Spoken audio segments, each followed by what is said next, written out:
distinguished rector, distinguished vice rector, distinguished academicians, and distinguished international and national guests, and dear students. We would like to welcome you to the 2021 SEPIP Smart Economic Planning and Industrial Policy Conference. Organized since 2014, with the guidance of the Advisory Board and Scientific Committee, consisting of the world's leading academics and decision makers, the purpose of the SEPIP conference is to gather, in global terms, the researchers, practitioners, regulators, and policymakers with a view to share results of academic studies, exchange views, share experiences, and discuss fresh ideas on industrial policy, economic planning, and related contemporary tools to support economic development and national competitiveness. As every year, at this year's SEPIP conference, we welcome many international and national guests that will share their opinions, knowledge, and experience online and face-to-face. This year's main theme of SEPIP is Varieties of Industrialization. Now, I would like to invite the rector of our university, Professor Dr. Murat Yülek, to the podium for his opening speech.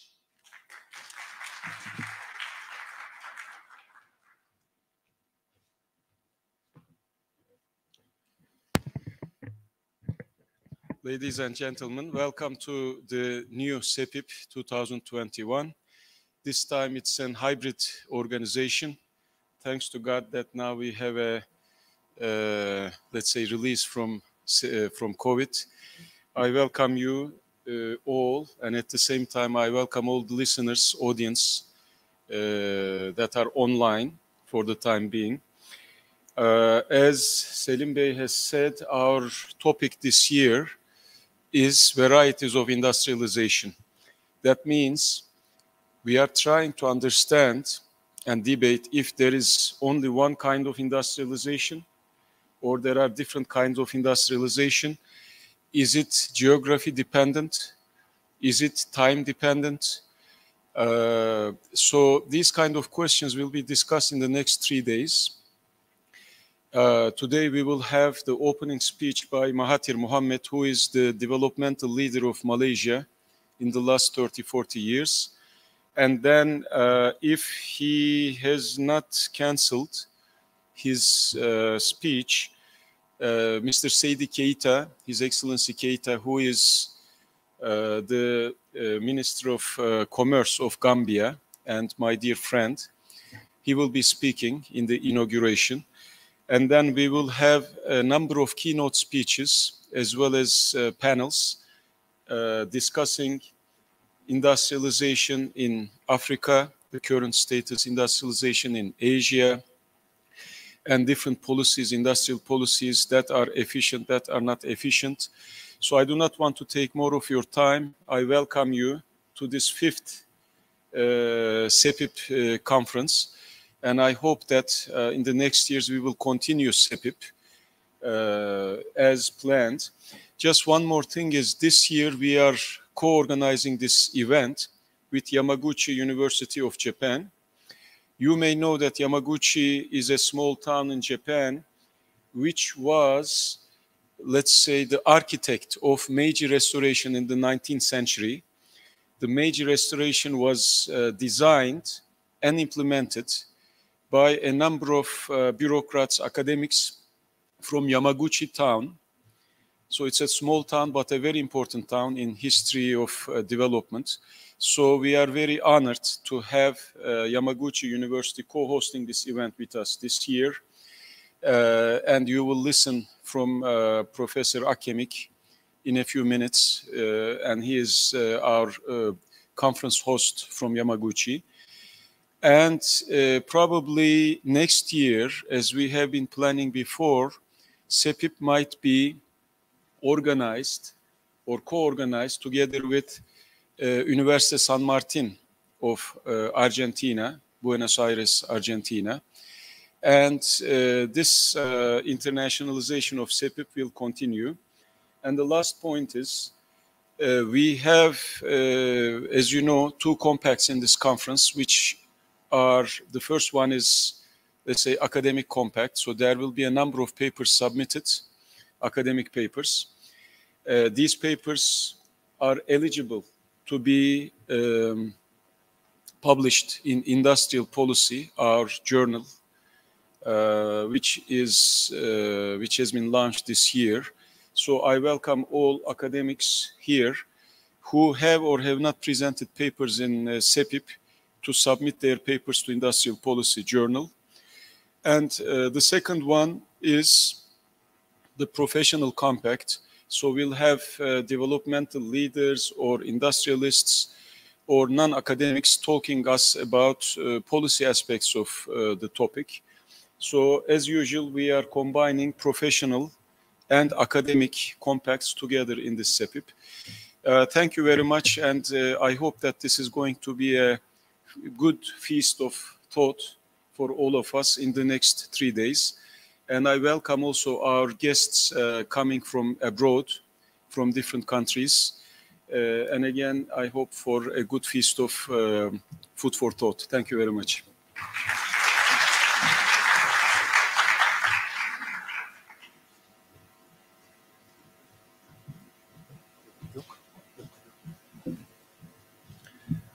We'd like to thank our Rector, Professor Dr. Murat Yülek, for his speech. Now, we would like to invite online Professor Dr. Ali Akkemik from Yamaguchi University, Japan, to deliver his speech. Sir. Thank you very much. Greetings from the other part of the world. It's 15:30 here in Japan. It's afternoon. So it's a great pleasure for me to be here again. I became a regular since the last 3-4 years in this conference. And this year we are at Yamaguchi University in Japan. We are co-hosting this wonderful event with OSTİM Technical University.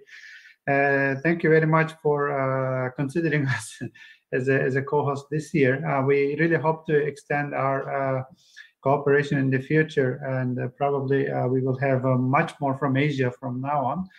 And this in the organization committee of Yamaguchi University, my name is Ali Akkemik. I'm a professor of economics here at the Faculty of Economics at Yamaguchi University, and we have two other distinguished academicians and a PhD student here. Professor Kuniaki Amatsu, and our PhD student George Tavares Borges, who's from Africa. So we try to organize some sessions here in this conference today. I hope you enjoy them. We will try to add some perspective from Asia and Africa, and hopefully we will have fruitful discussions. So just as Professor Yülek mentioned, Yamaguchi is actually very well known for a major restoration. Many leaders came actually from Yamaguchi, and actually the previous Prime Minister of Japan, the two previous Prime Ministers, because now we have a new one, Mr. Shinzo Abe is also from Yamaguchi. Abe is very famous for his very ambitious economic program, Abenomics, maybe you know. So I want to keep it short, this opening speech, and I really hope that we all learn a lot more this year about varieties of industrialization. And I hope you enjoy the discussions, and we will try to do our best to make this event much more enjoyable from Asia. Thank you very much, and I hope to see you again in the next session, which I'm the chair. Thank you.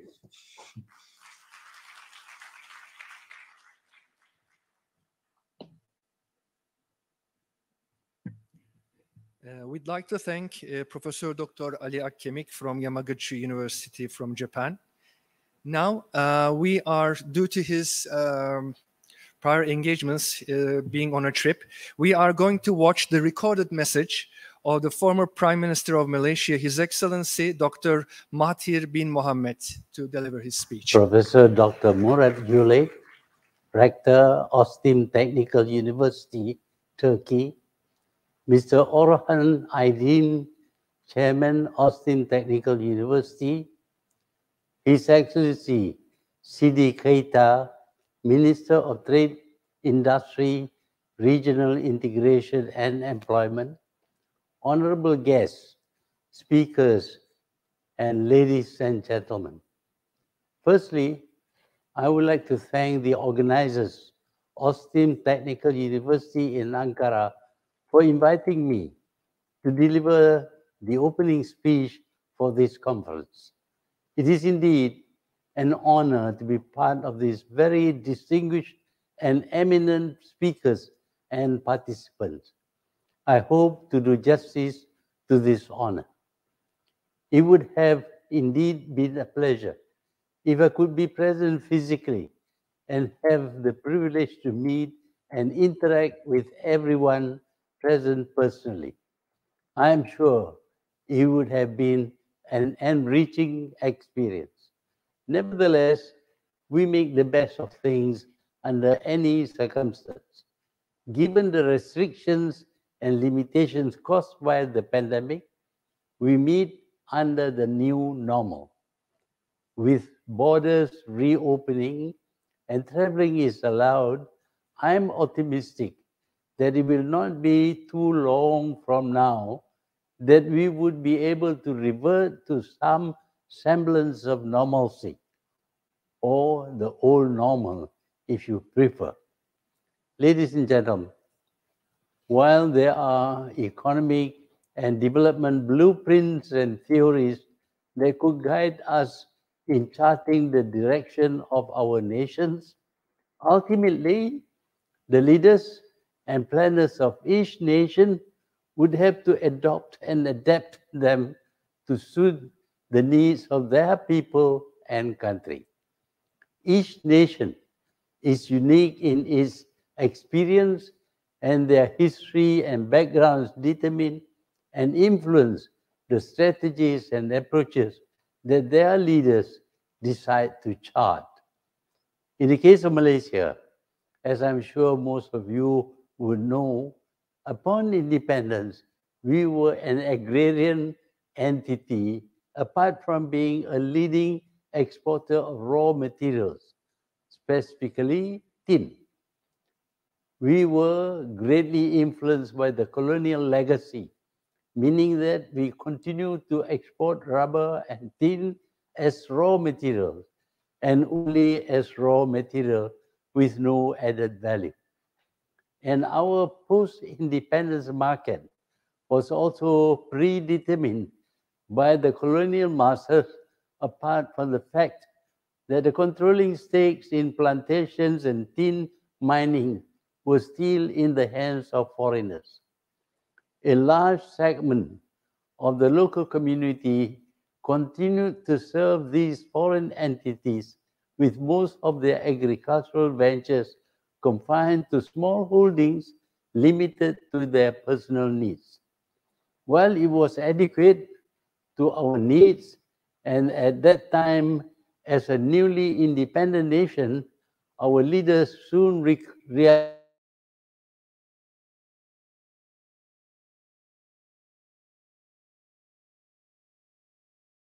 problems in holding on to a pre-independence model of economy is that while it may provide lucrative income for the nation, it didn't address wealth distribution, or rather the disproportionality of income among the citizenry, or the imbalance of growth within urban and rural communities. In Malaysia, or then Malaya, this imbalance is further complicated with racial tagging, in which the rich and poor are easily identified by the occupation and wealth. Further to that, in particular the agricultural sector, locals who participated would never be able to go beyond being smallholders, as they face the threat of being sidelined and swallowed up by the big players or plantation owners. In addition, dependency on being producer and exporter of raw materials or primary products, in particular rubber and tin, and later on palm oil, will not help the nation's economic progress. We are also subjected to the uncertainties of the international market. With that in mind, government's intervention became necessary as the market forces would not correct this imbalance. The nation's development plan actually started as early as 1956, but it took focus only in the 70s, and that included our 10-year outline perspective plan. These plans sought to address our limitations, which included our uncompetitive economies of scale as well as low productivity in the agricultural sector. We were also lacking in having a significant downstream and value-added activities, as well as our industry players not having sufficient market and access to finance.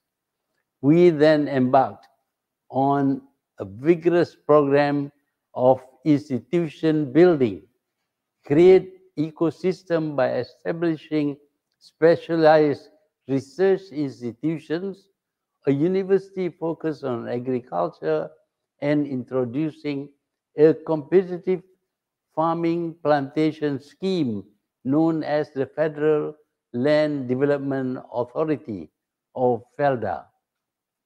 Ladies and gentlemen, while all these efforts were falling into place, Malaysia was lucky that almost concurrently our petroleum industry was progressing well following the formation of our own national oil company, Petronas. It required costly technical outlay and specialized technology. We again adopted the same approach of not just focusing on extraction and exporting raw, but instead identified downstream activities and looking at opportunities abroad. Today, Petronas is a global brand, and it played a major role in the industrialization of Malaysia. By the 1980s, industrialization and manufacturing became our focus and pillar for development and economic growth. Instead of raw materials, manufactured goods make up more than 80% of our exports. We were fully aware that the way forward then was industrialization. Being a small nation with limited productive land, growth in employment could not be from agriculture. Only manufacturing would create the opportunities for our growing population. Of course, the income generated by manufacturing is higher than other activities. Our shift of focus to industrialization did not, however, sideline or diminish the emphasis on agriculture. In fact, as we increasingly become industrialized, new and more lucrative agricultural ventures were introduced, and they included oil palms. And our shift to industrialization was also not left to chance. It was meticulous planning through our Industrial Master Plan, or our IMPs, that achieved the switch. It was divided into 3 phases between 1986 through 2020. These IMPs took us through a journey that started with assemblies required by the foreign direct investment, or the FDIs, supported by our well-developed infrastructures and training of our relatively cheap skilled labor. We then moved forward towards digitalization, and that became the second phase of industrialization, ending with the creation of a knowledge-based economy. As it is, in the third phase of our IMP, we embrace the fourth industrial revolution, or Industry 4.0, and prepared our nation on how to handle the disruptive technological advancements.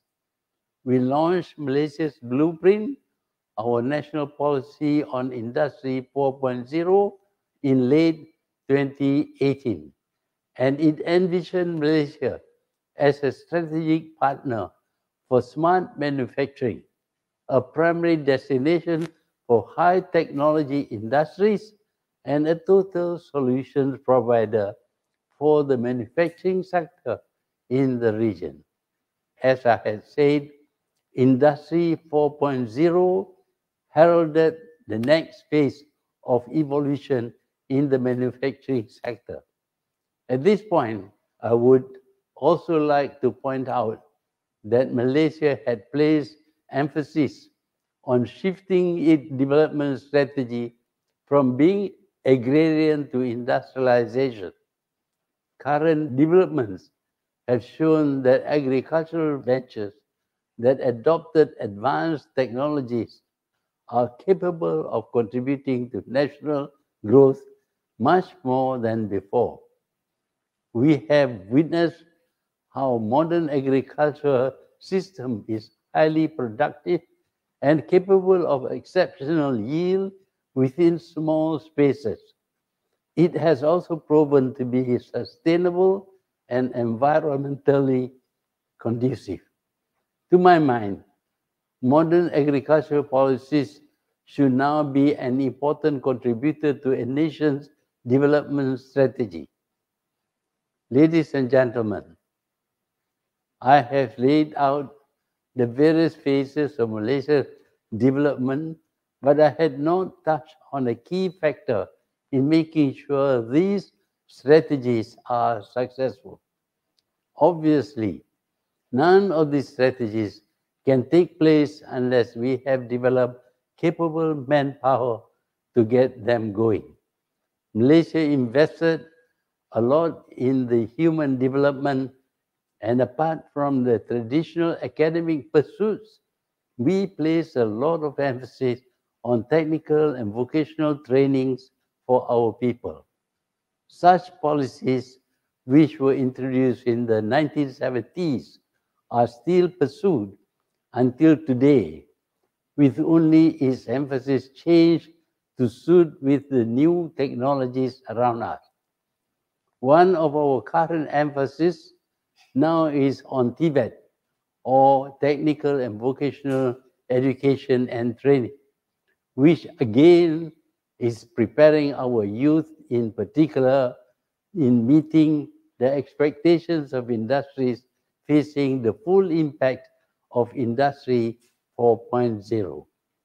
Ladies and gentlemen, having personally observed and participated in the journey, we saw Malaysia underwent these stages of development. I am reminded that they are not merely about blueprints and strategies formulated on the drawing board. It requires a commitment from the top leadership, and that commitment comes from a genuine interest in wanting the nation and people to progress amid the challenging and disruptive nature of these technological advancements. Only then can effective governance to ensure the delivery of all key strategies be realized. I thank you.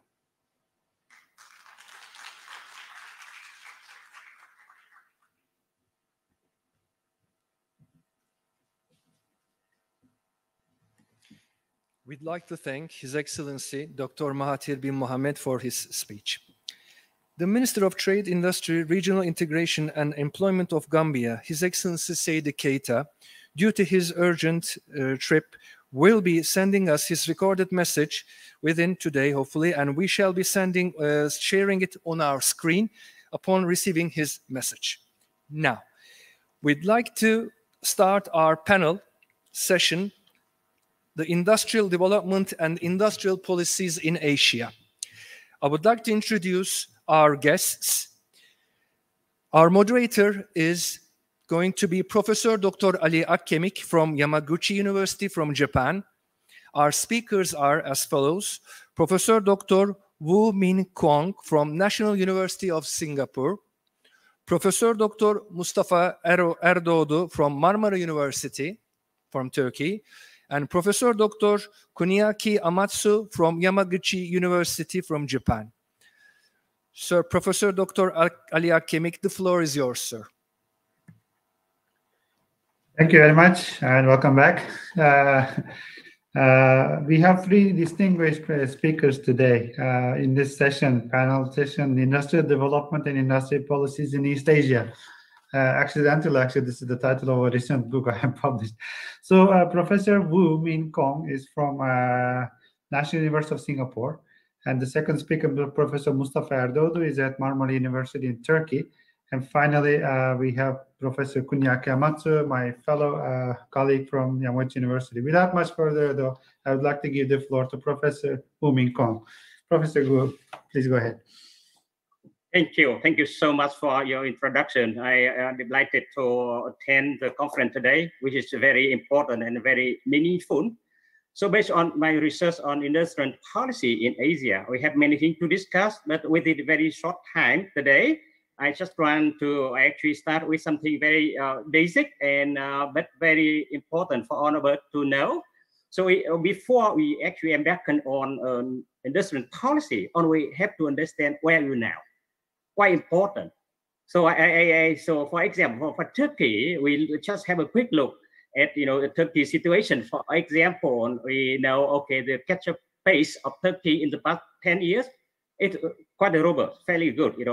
It means it narrowed down the income gap with the United States by 3% or more per year. So actually, it here, and the level of per capita income of the Turkey relative to the US actually around between 40 to 7%. So same level in Malaysia, Korea, and even Japan and Oman. But the catch-up rate for Turkey in this category quite fast, so fairly impressive. The first one, that's the very first thing, because we need the basic information before we design the industrial policy.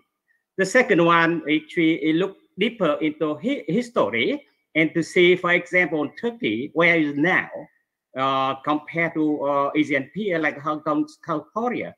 And Turkey, we see that it started in 1970 in much more favorable condition compared to South Korea or Taiwan, but now actually a bit behind. So it's the last 10 years, it did fairly well. However, somehow the performance over the past 5 decades is somehow moderate. So it means it needs some kind of acceleration. So that's the key message. We actually should inspire the people first to know what they have to do.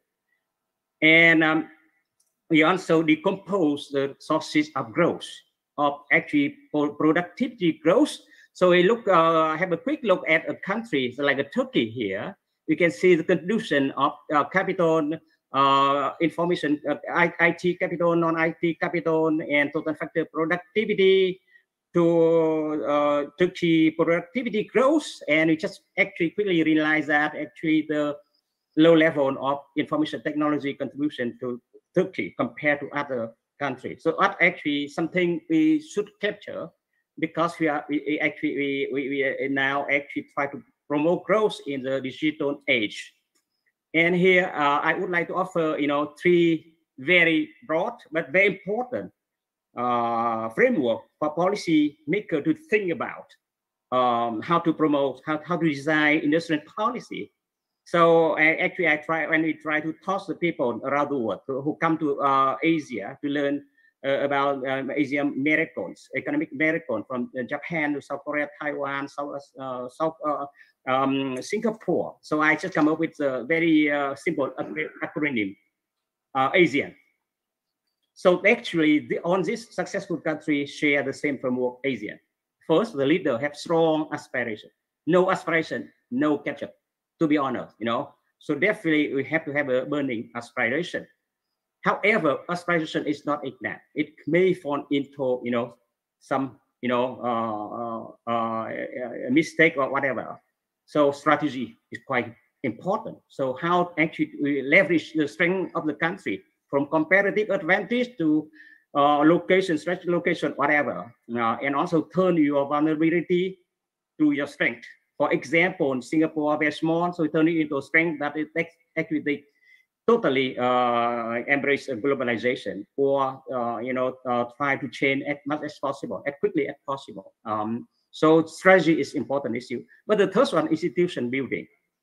Do not just do it, with any initiative. Only have to, form some very effective institutional arrangement. Very important. And the next one, acquisition of knowledge. We have to learn as much as possible. Bringing knowledge. We can see the pace of acquiring knowledge or technology from South Korea far above the Philippines. Even in the Philippines in the 1960s, much better condition than South Korea in terms of, per capita income, the language, or EDV, even if they decided to locate itself in Manila, not in South Korea, whatever. So, but acquisition of knowledge of South Korea, very impressive. That's actually the best way to catch up. And the last one, nurturing of human capital. That's Asian model. I actually summarize from the lesson we learned from on country, which has been successful. So from China and Vietnam now also apply this lesson, and I see it somewhere as well. But the second one is quite interesting because we are entering the digital age. So have to be smart. And smart here, acronym stands for strategic choices. This 21st century, strategic choices are important. You choose a market economy or command economy. How much actually depend on the market for resource allocation, rather than you try to go with market distortion, whatever. So strategic choice is quite important. So the second one, for actually formulating a good industrial policy, always have to think about momentum building. Do not actually kill your existing strength or movement and walk down into something. So momentum building, very important. Everyone to be smart. And accountability, who actually in charge of coordinating the whole thing. Like in Singapore, have EDB, Economic Development Board, very smart, very good one, and accountable for making sure everything is going smoothly and effectively, and leveraging the best of the nation. Rethinking, also important thing to be smart. If you do not rethink, always actually fall into the established actually dependent and dependent on the established ideology or whatever, or even the old success or old solution, not so good. And the last one, trust among the business sector, trust with the foreign investor, trust with the people. This actually, that's a secret thing. We have to actually strengthen it. Very important. Without building trust building, it cannot be smart. That's the second. The third one, okay, if you actually have Asian and smart, what actually a company or a sector could score, could actually make a big score. First, strategic objective. Aim, what we aim for, very clear. But I actually come back to the strategy, so I forget to mention the market economy is for sure, but globalization, global integration, very important. Digital transformation and private sector development, that's strategic choices. I check up, and I survey the expert about one country. I see right away their strategic choice actually is good enough or strong or not. So from 1 to 5, they give us is score 3, 4, 5, whatever. My student actually did that very well. Actually give a score after teaching them, and I see we can be a very good evaluator of this one. So come back to the score here. Strategic objective, that must be very clear. What you really want to achieve, from car making to steel production, whatever. The second one, capacity building. We really need to, enhance the skill of the people and knowledge and organizational, structure. Opportunity seizing. We have to be able to seize opportunity as fast as possible. This day, I really like the case of India, for example, making India. So Prime Minister Modi Moody actually embrace opportunity just emerging for promoting the manufacturing sector. So they make a very important strategic choice. In the past, they just focus on services, but not wrong. Manufacturing is something important. That's what actually China had done so successfully. For score, you also have to have a clear rewards. Do not have a clear rewards, that's problem. So investing in what can get higher rewards, whatever. That's the market signal, but also government signal for you to do it. And ecosystem have to rely on the neighboring country and foreign investor and within the country. So here's actually the framework I would like to advise policymakers in different countries think about when they design their industrial policy. So I would like to stop here. Thank you very much.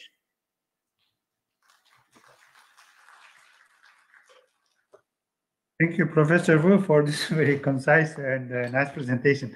I think we will have some questions after this first round of presentations. Yeah, probably we'll get some questions.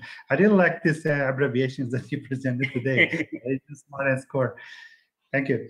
Now I would like to turn to Professor Mustafa Erdoğdu for his presentation. Mustafa Hocam, the floor is yours. Thank you very much. May I share the screen? Sure, yeah. Just stop my share here. Thanks.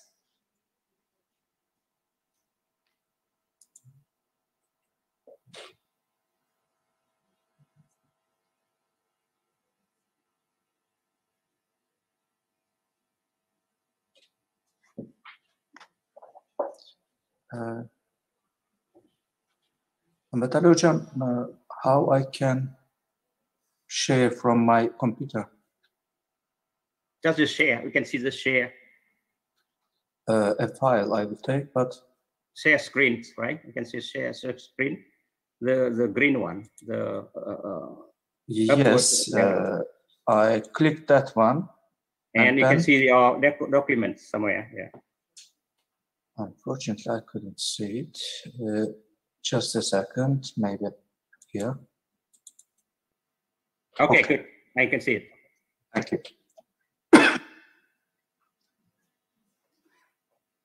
Industrial development is a process of structural change with continuous technological innovation, industrial upgrading and improvement in infrastructure and institutions. I will take South Korea as the case study to show how this country succeeded in industrial development.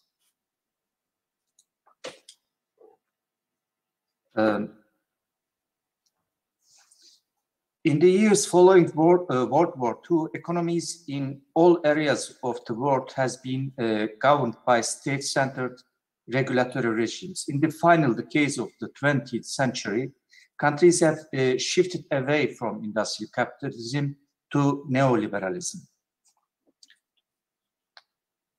Motto of neoliberalism powered by financialization is that state must withdraw from area of economics and leave the development issue to the invisible hand of market mechanisms. Under neoliberalism, publicly owned enterprises were privatized, capital controls lifted, and markets deregulated. However, this is not good for development. End result was that a large number of countries locked up in the middle income trap. In the words of Stiglitz, who was the former World Bank chief economist and the recipient of the Nobel Memorial Prize in Economic Sciences, there has been widespread disillusion with the experience of market fundamentalist neoliberal policies since the 1990s. In the words of another former World Bank chief economist, Justin Yifu-Lin, neoliberalism threw the baby out with the bathwater, vehemently opposing any role for governments in the facilitating structural change. The concept of comparative advantage is the cornerstone of the traditional trade theory. This theory claims that the gains from trade arise from specialization. Comparative advantage theory lead countries to specialize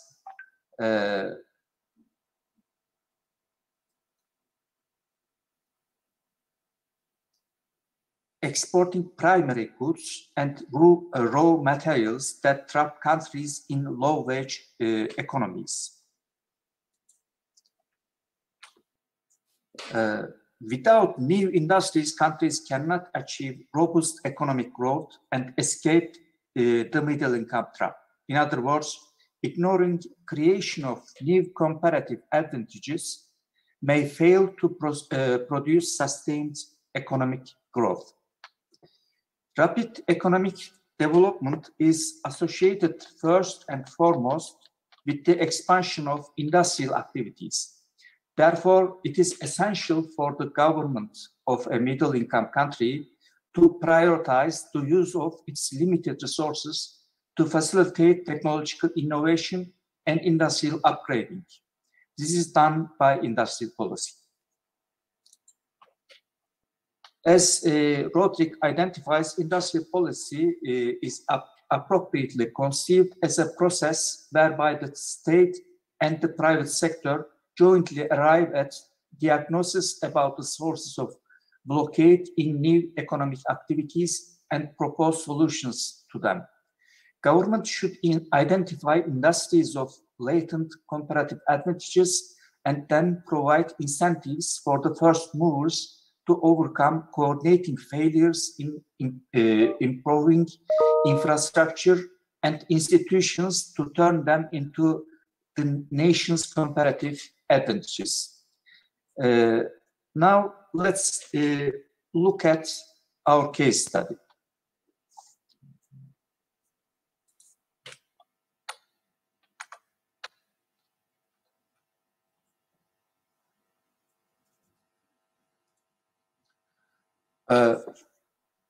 The Korean war was devastating. More than 1.3 million South Koreans died in this war. In addition, South Korea lost the bulk of its heavy industry and electricity generation to the north. Moreover, catastrophic changes took place in the Korean society as a result of massive dislocation of population. Korea was one of the poorest countries in the world immediately after the Korean War. Korea's annual per capita GNP was only $80 in 1960. Capital was extremely scarce, with domestic savings equivalent to less than 2% of GNP in 1960 to 62. Few observers held out hope at that time for Korea's poverty-stricken economy. Now, let's look at how South Korea managed to create a miracle from this misery. The military coup d'etat of May 1961 was a major turning point in Korean economic history. Park Chung-hee, who led the coup, justified the coup in terms of the urgent need to rescue the nation from the brink of starvation. Park had a strong commitment to economic development. He created necessary institutions swiftly for rapid economic development. One of his first moves was to nationalize all the banks to control over the allocation of investable funds in the economy. In 1961, the Park regime established the Economic Planning Board to become the key pilot agency of industrial transformation.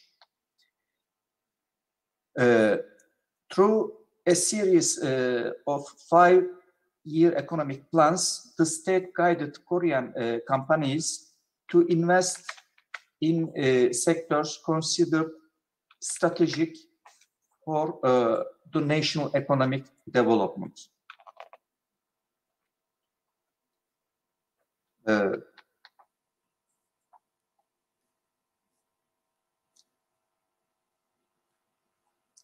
Either in terms of creating self-reliance or to compete in the international economy. The state was careful to allocate scarce capital to industries that would generate the highest growth for the economy. It identified technology pathways and helped selected firms enter and prosper in targeted industries. The Korean state developed institutional mechanisms to establish clear performance criteria for selected interventions and to monitor performance. By exacting performance criteria, usually in the form of export targets, and supporting those firms that met them, the Korean state did not allow the firms to stagnate and force them to demonstrate progress if they were to continue to receive state support. South Korea's achievements since 1960 is absolutely stunning. Korea's economy has experienced one of the most rapid structural transformations that had ever occurred. Within a single generation, Korea has escaped the vicious circle of poverty. Because of the small domestic market, the primary objective of industry policy in 1960s was to actively promote exports. The general export promotion policy of the 1960s, without a specific industrial bias, ended in 1973. The government made a critical decision to shift resource allocation towards development of heavy and chemical industries with substantial ripple effects. In the early 1970s, electronic products, footwear, steel plates, and sheets and woven synthetic fibers joined the list of major exports. Following this second oil shock in 1979, the world economy slowed down, and this affected Korea intensively.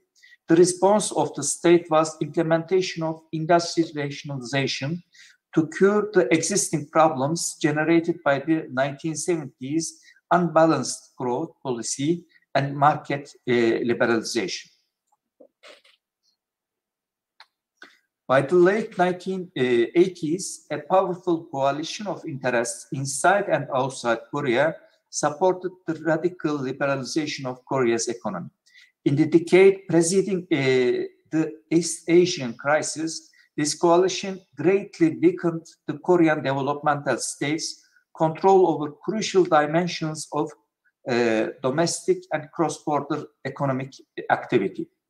Chaebol borrowing went truly out of control in the 1990s, leading to the 1997 crisis.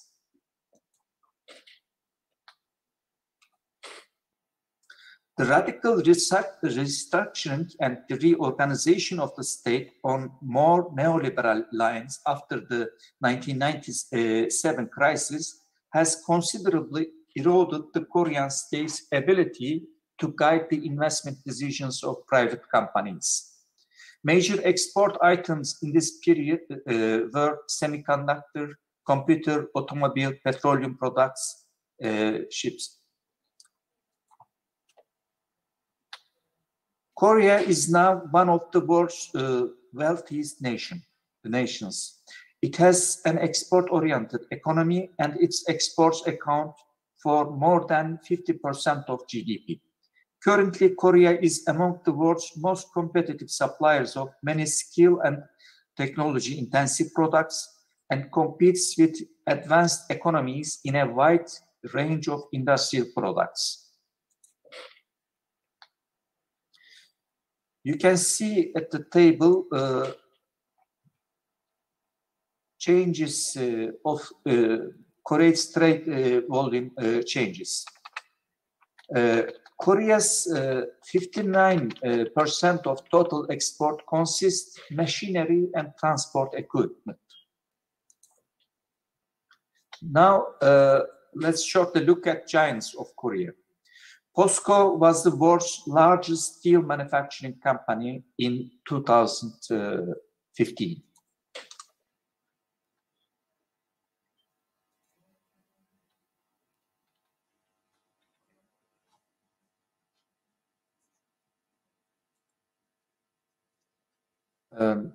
Here you see Samsung. It is another giant of Korea. Along with the success of POSCO, Korea became the world leader in the world shipbuilding market with a share of 40% at the beginning of the year 2000.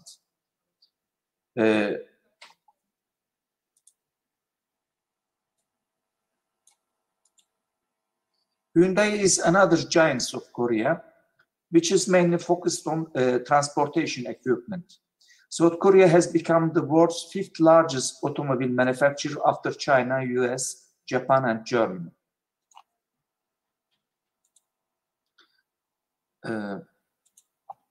LG is one of other giants of Korea. Today, the South Korean economy is the world leader in consumer electronics, mobile broadband, and smartphones. South Korea's LCD TV global market share was 37% in 2009.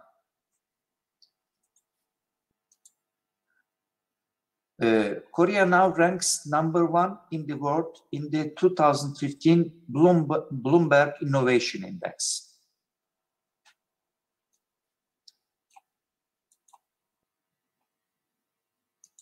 Korea's gross national product is currently over $2 trillion and per capita national income has reached $39,000 in 2017, according to the purchasing power parity.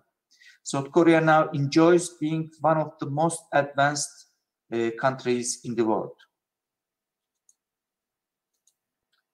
As the Korean case suggests, the pace of industrial transformation can be accelerated by well-directed industrial policy. The Korean state actively promoted certain industries with potential long-run comparative advantage through and beyond the infant industry stage, gradually exposing them to international competition.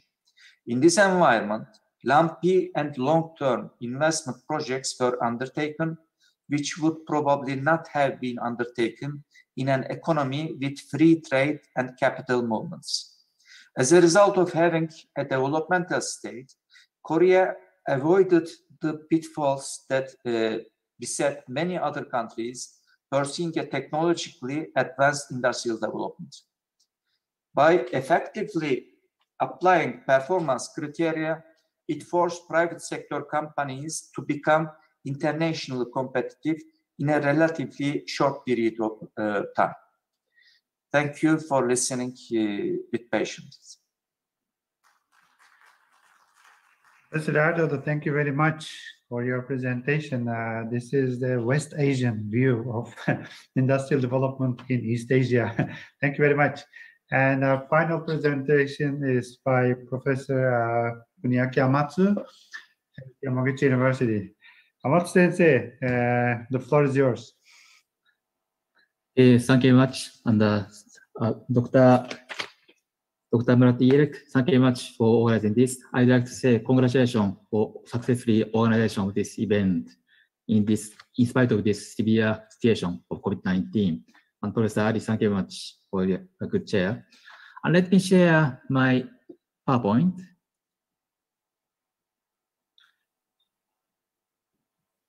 Mustafa-san, so could you close your PowerPoint? Just a second.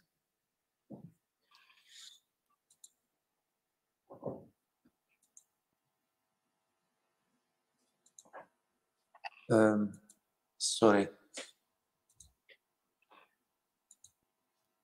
I can't do it. Just stop sharing. Stop sharing. This is a stop sharing. Okay, but I couldn't see it. Yeah, Professor Amatsu, we just say yes. Well, stop other screen sharing. That's fine. So just your sharing. Sorry, I don't see anything in my screen at the moment. Can you do something? I might want to intervene in Turkish. Hocam, aşağıda share screen'de yeşil bir buton göreceksiniz. Ona basarsanız kapanıyor. Okay, so let me do it for you here. Okay. You can do that. So I do myself here, right? Yeah, okay. Okay, thanks.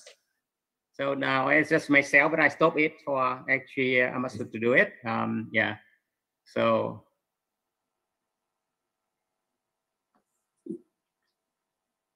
Okay. Okay. Professor Wu, you're a better host than me. You should continue, actually. Yeah, actually, at NUS we have to teach online all the time, so we have become very skillful with this thing, you know. This they have to teach online all day. Right. Okay, Amat Sensei, please go ahead. Yes, thank you very much. Let me start my presentation. I prepare several PowerPoints. I probably spend 5 minutes or 10 minutes, maximum 10 minutes. Okay, so I'd like to argue industrialization, in particular in the context of Southeast Asia region. So I raise some keywords here for interpretation of recent Southeast Asia economies. So first keyword is plate techniques type dramatic change is now taking place in manufacturing activities, architecture in this region. Because in the past, well, of course, so yes, for time saving, I should not spend so much time in this slide. But anyway, so relationship between assembler and part supplier, they are dramatically changing. This is the meaning of this first sentence. Second sentence is deindustrialization. Right? Compared with the past industrialized countries, the Southeast Asian countries tends to experience the peak out in the earlier timings compared with those countries. Then sometimes they say so deindustrialization. And third keyword is servicification. So in the structural change of economies, they experience a higher percentage of the service sectors in the shorter period compared with advanced industrial countries. Then servicification is the third keyword. Fourth keyword is, as Dr. Matthews said already, fourth industrial revolution. So revolution is also very important.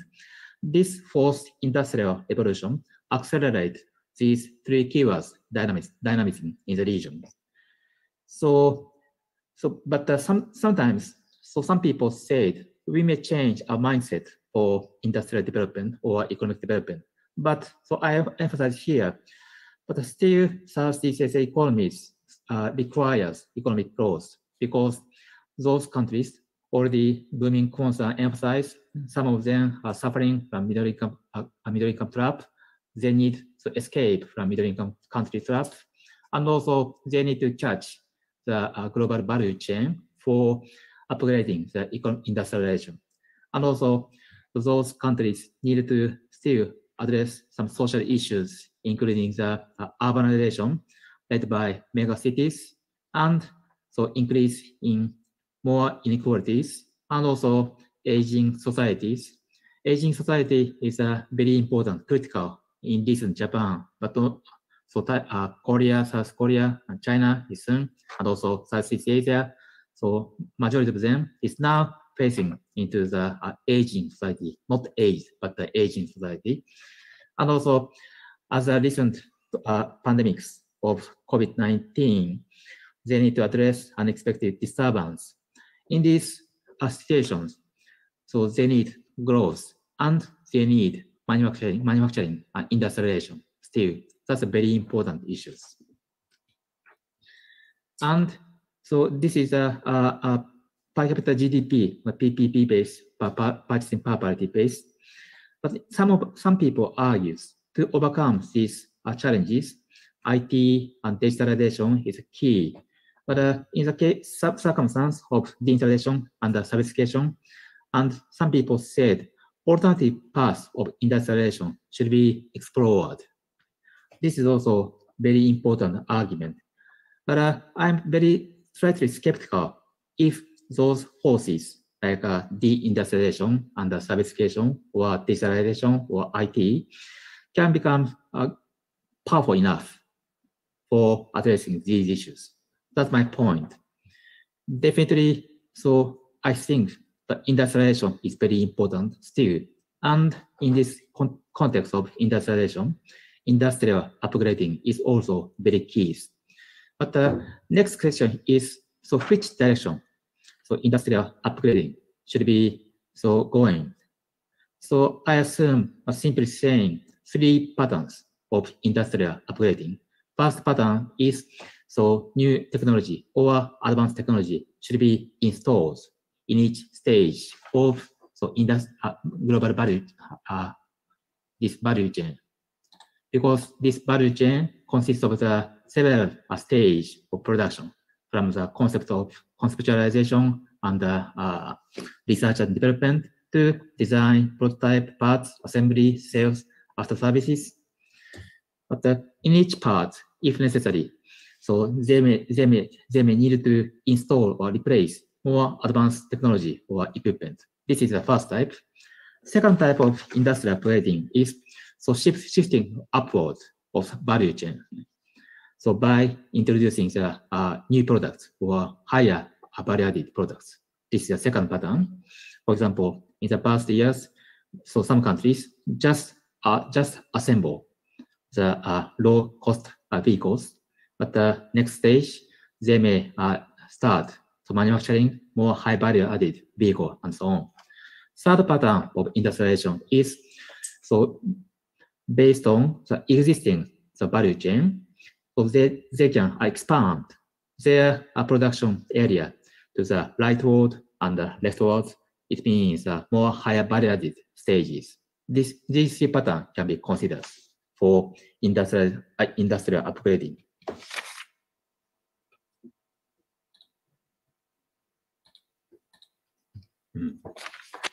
But so another thing is digitalization or key or not. This is very important issues.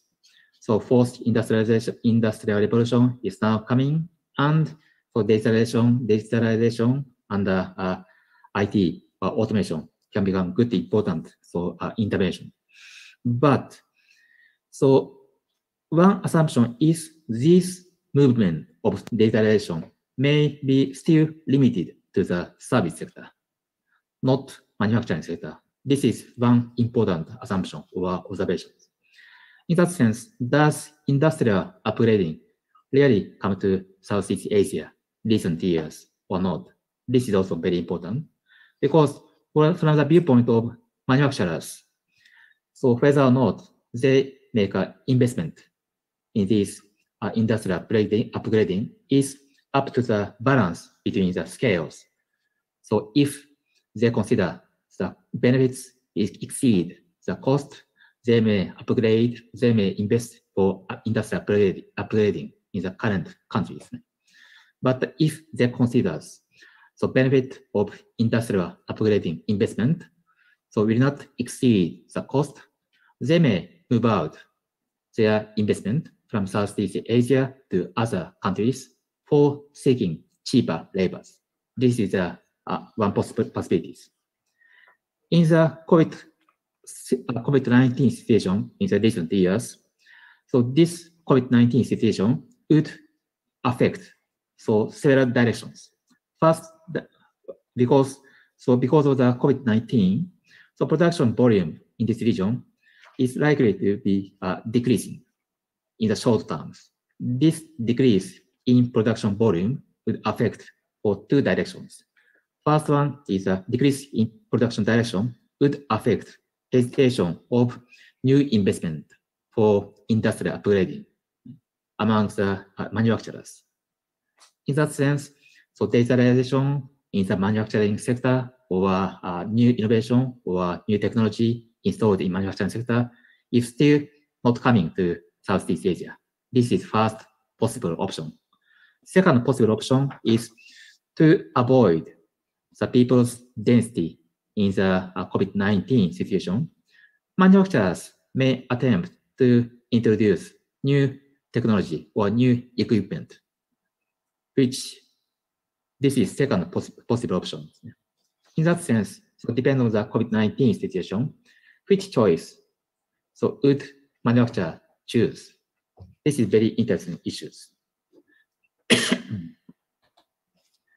Then, so in this situation, so I'd like to consider the basic possible policy options is first one, simply saying, I want to emphasize getting the basics right, even in the industrialization on the industrial policies. First thing is continuous, so hybrid of horizontal and vertical industrial policies. But sometimes in the before 10 years before, we may have a dichotomic discussion, vertical versus horizontal. But those discussion is already over. How we can combine these type of policies? But the horizontal policy is very important, but a simple horizontal policy is not effective. So pursuing the horizontal policy, so bear in mind some specific industry, which are already accumulation in the country. That's very important.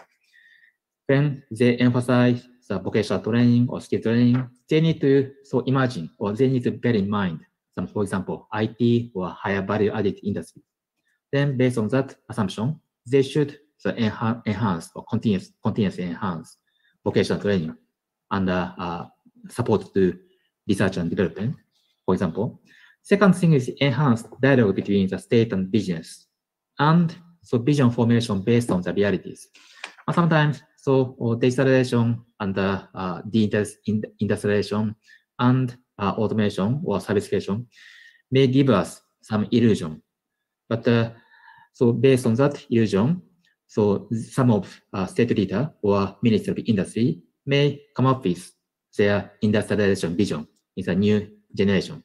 But so vision in the next generation should be formulated based on the realities. And third thing, fourth thing is policy making as well should be based on reality of industrial entrepreneurs, and also from the entrepreneur viewpoint, not state views. And last one is create business environment to enhance its attractiveness for the investors, physical and institutional infrastructure and human resources. If we say these things, probably many of them considers this is just a repetition of the traditional way of thinking.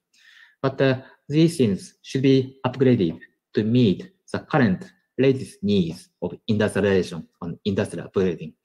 As I said, even state may intervene in some issues like vocational training, skill training, and industrial selection. They should upgrade their mindset in the latest situation. That is my point. Yes, thank you very much. That's all. Thank you very much. Sensei, thank you very much. Very interesting as usual. Now I think we're ready for questions and Q&A session. I am very much sure that the audience in Turkey has a lot of questions to the presenters today. So, Selim Bey and Murat Hocam.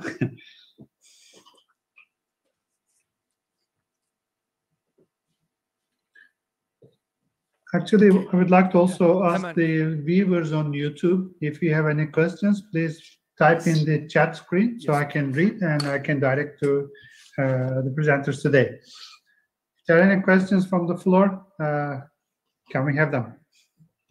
Yes, sir. Just we are getting the microphone and distributing. Just a minute, please.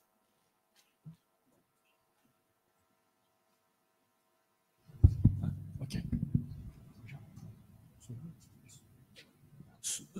Are there any questions that would like to be arised from our participants? Hocam, please. Yes, this is for Professor Amatsu. He showed us some versions of smile curve. That is a subject that we have been working on for a while, actually, including with Ali Akkemik. You showed us some alternative, let's say, pathways for smile curves. But another one could be a skewed smile curve, meaning more value to R&D or more value to, let's say, branding, for example. So that is one other way. What do you think of that idea?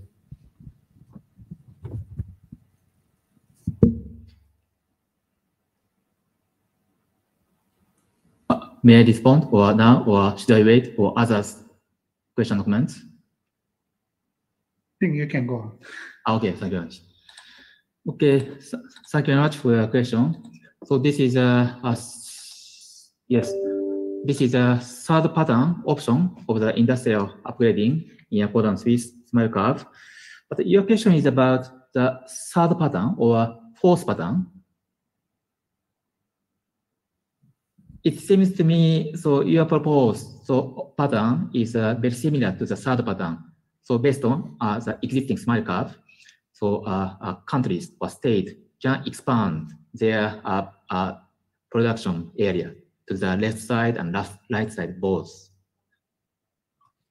Yes, it's basically the yes, the U-turn becoming more steep on the left side on your first panel. The R&D, the design, the branding, which you didn't include there, but let's assume it is there. So the left-hand side on the first panel becoming steeper. And that means there is less value to be left to manufacturing, to basic manufacturing and sales and even after sales. So it is becoming like an L curve or a V curve, the left side being much bigger than the right-hand side. So more value going to design and branding, etc. Yes, you are right. So because this is just simple pattern of the smile curve, therefore, so we can expand, and also we should reflect the reality of each specific industry to argue this smile curve. We will maybe after this session, we will send you some papers, so it might be interesting for you to see, and then we'll discuss. Yes, thank you very much. Thank you.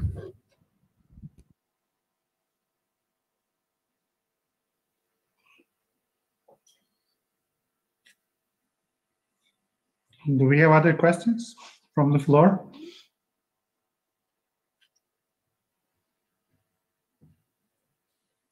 I just actually make a short comment to respond to the recent question. I think quite interesting question to Professor Hamasu. So he figured out actually the way to on the successful country actually they push the smile curve upward, and also the actually not only shift upward or right side or left side, but a V, actually the V shape and upward. So like South Korea, for example, they make a lot of investment in R&D. China also the same, and also foster their distribution network in the US. And and I remember when I was in South Korea, 20 years ago, they have the campaign to land in the US, for example, and so very much like military campaigns, So distribution network, R&D, and also enhancing their production.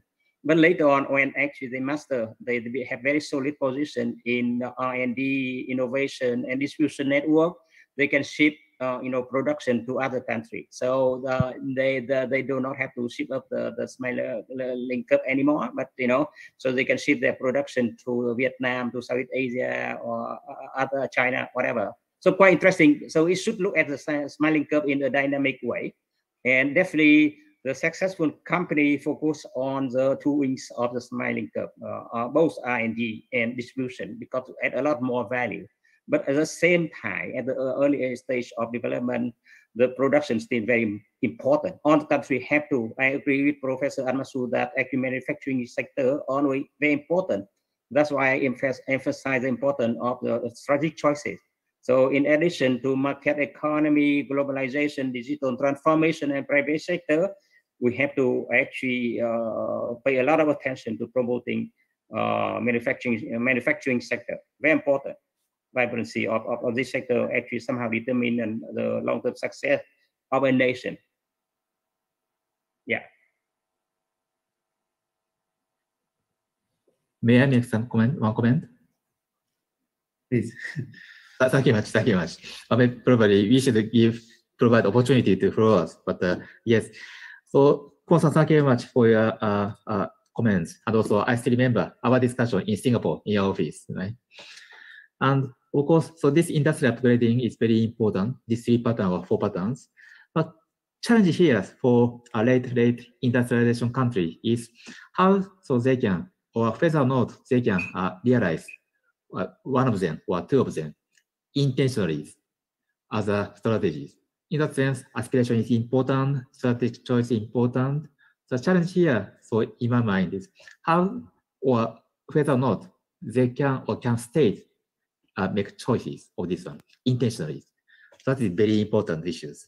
Even the South Korea, as Professor Mustafa-san so emphasized, so whether or not the current late industrializer can follow the South Korean experiences of their strategic choices.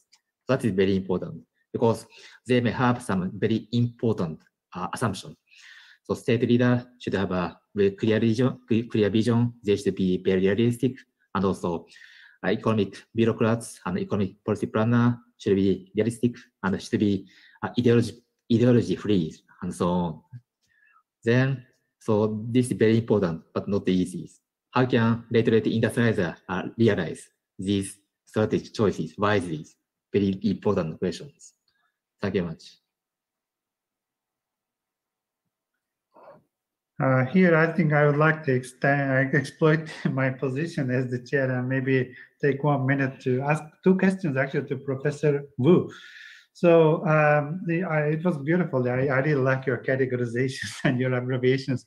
So one thing I actually would like to know is that you talked about strategic choice, which actually is an essential component of industrial policies. And you were talking about like market, the choice between market and state intervention. China seems to do both very well, in a hybrid system. So when you were talking about the subcategories in each of these three, do you mean that they should choose from A or B, or can they mix it up? And a second question actually is about you probably did not mention, if I am not wrong, but you didn't mention much about demographic change. So, you know, this problem is huge in Japan, the aging of the society. And the recent policies of the Japanese government usually address this issue as well. You know, many of these robotics kind of industry, the innovations are actually kind of related to aging of the society. So what do you think this should have a role in policy making? These are my two questions. Thank you, Professor Academic. I think the questions are excellent. The very first one, actually, I'm talking about strategic choices. I always emphasize not only A or B. I don't like or. I just want to see some synergy or the best combination. And it depends very much on the endowment you have now. So definitely, that's why strategic here, it means we have to leverage your strength, even it's a state-owned sector or whatever, even aging population. Also, actually, we figure out how to leverage your strength and also turn your vulnerability to some quite unique and distinctive advantage. So you have to choose something that actually can help you achieve best performance for actually at the given of level of endowment, and is the endowment changing, evolving over time, but always have to maximize. This is a maximization and also transformation. So it's just quite interesting. So that's actually I observe here in Singapore. Always think about strategic choices, and the success of nation can be encapsulated into one word: strategy. It means you can achieve the best performance. For now and for the future, based on your endowment. You cannot change your endowment easily. So, for example, we cannot just privatize your company right away, like in Russia, you can destroy the country overnight. So we have to figure out the best way. So even we adopt the market economy, but maybe at a actually gradual pace rather than, overnight thing. That's why I mean strategy, but however, we aim for the market forces to prevail over time, so that we improve the efficiency. But in short time, maybe state-owned sector arrangement is somehow actually can deliver better outcome, for example. But we be aware of their limitations, so that we can achieve actually transformational endeavor into the long term. Even for digital transformation, the same. Cannot just throw away everything now and buy a lot of purchase a lot of digital solution and think overnight you can do it. And here I may have my own experience. If you take over a university or institute or a company, it just lay off all the old people and say, oh, this guy or whatever, and recruit the very new one paying a lot, but don't make it happen. So definitely the legacy is still here.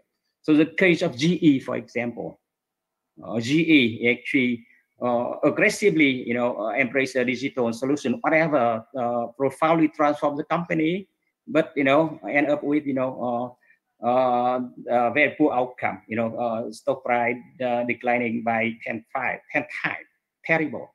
So definitely that's why I would like to say very strategic choices here, and think about very organic and transformational process rather than the quick one. So complementary. That's the first question. The second one, actually somehow it can driven somehow driven from the first one. Japan, I agree with you. Endowment include actually the demographic, very important one. The aging, that's serious issue. However, if you just blame that one, I don't think that's a good idea. We always have to see some actually good thing from this one. For example, aging mean a lot of wisdom there, and if you just lay off them, you waste a lot of knowledge.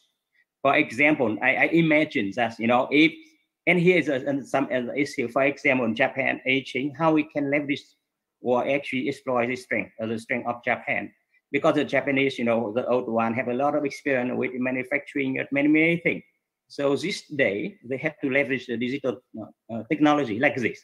So those people can talk to overseas people, but they cannot speak English. But here this day, we can have some kind of translator, Google one, or even in the future, very near future, whatever we speak in Japanese can be understood by other people easily. You just turn on, the volume, actually the choice maybe Turkish or Vietnamese or Chinese, easy. That's very possible in very near future. So I should think about that one. So we have a wealth of knowledge there. So always think about the good thing we can exploit from that one, rather than think it as a burden. And here, actually, I think Japan have wonderful, success in the past and so inspiring to other nations. But this day, I see some problem with myself. Always blaming that aging is problem for everything. But I see that actually they have a lot of patterns wonderfully, but do not commercialize like the past in the past. But the South Korea, because they know they have to catch up, they're very aggressive. I see, because I talk to two type of people. To Japan somehow accept the declining easily. I don't think that's a good idea. Definitely we have to turn around that actually the trend, and from outside we see that one. And this day, for example, the university in Japan, for example, why not just recruit professor anywhere in the world to teach? You don't have to go to Japan, but online like this, and because Japan command a lot of aspiration from other nations, so very can proud of doing something there, teaching there. So university may be small, but can have very high degree of integration with the world. So definitely we have to have a digital mindset in the 21st century. And I would like to emphasize that actually industrial policy doesn't mean just in manufacturing. Have to think about the profound transformation of the whole nation. So industry manufacturing is one thing, but services, agriculture, everything could be smarter, a lot better. And so definitely many things to do. And even people aging, Japan can be pioneer, in this sector, serving the aging people. And in the future, they have a lot of solution, a lot of patterns, again, become expert, provide solution to all other nations, and the old can help the old one. Unbelievable. In the future, if I have this current problem here, actually hook up to the YouTube or whatever, and have a service. So have to create a platform for people to serve each other, to create a lot more value. So I just mean a new concept, very important for to prosper in the digital age, especially in the post-COVID era. Yes, thank you.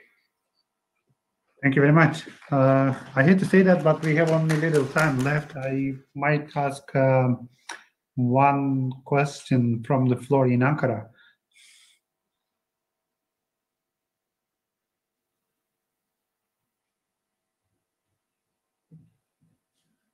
Sir, I don't think that we have any other questions, but as far as I see from here. So I would like to thank to all our moderator and our speakers for participating. Thank you, sir. Thank you so much. Thank you. Thank you. Thank you very much. Now we would like to invite to the podium our invited speaker, Professor Dr. Yakup Kepenek from Middle East Technical University. Sir.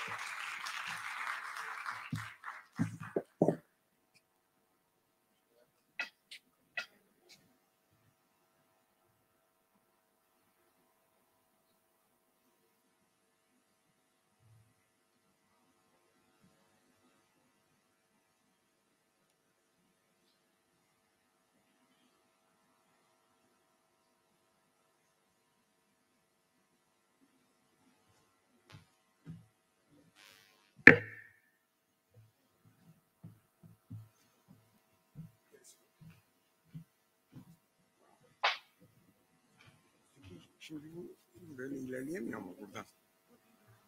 Ya tamam. Efendim? Yok yok. Ben buradan hallederim herhalde. Herhalde. Ben de kendim geçeceğim. Ne yaparsanız.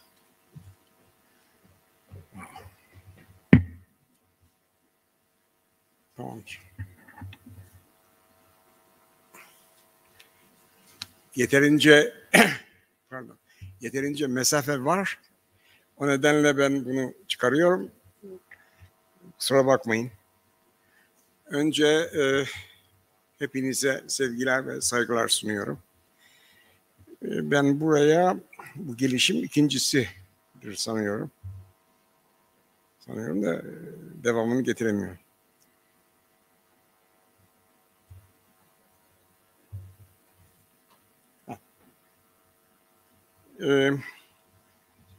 Yeni ders yılında burada açılmadı. Onu açmayı sağlayamaz mısınız?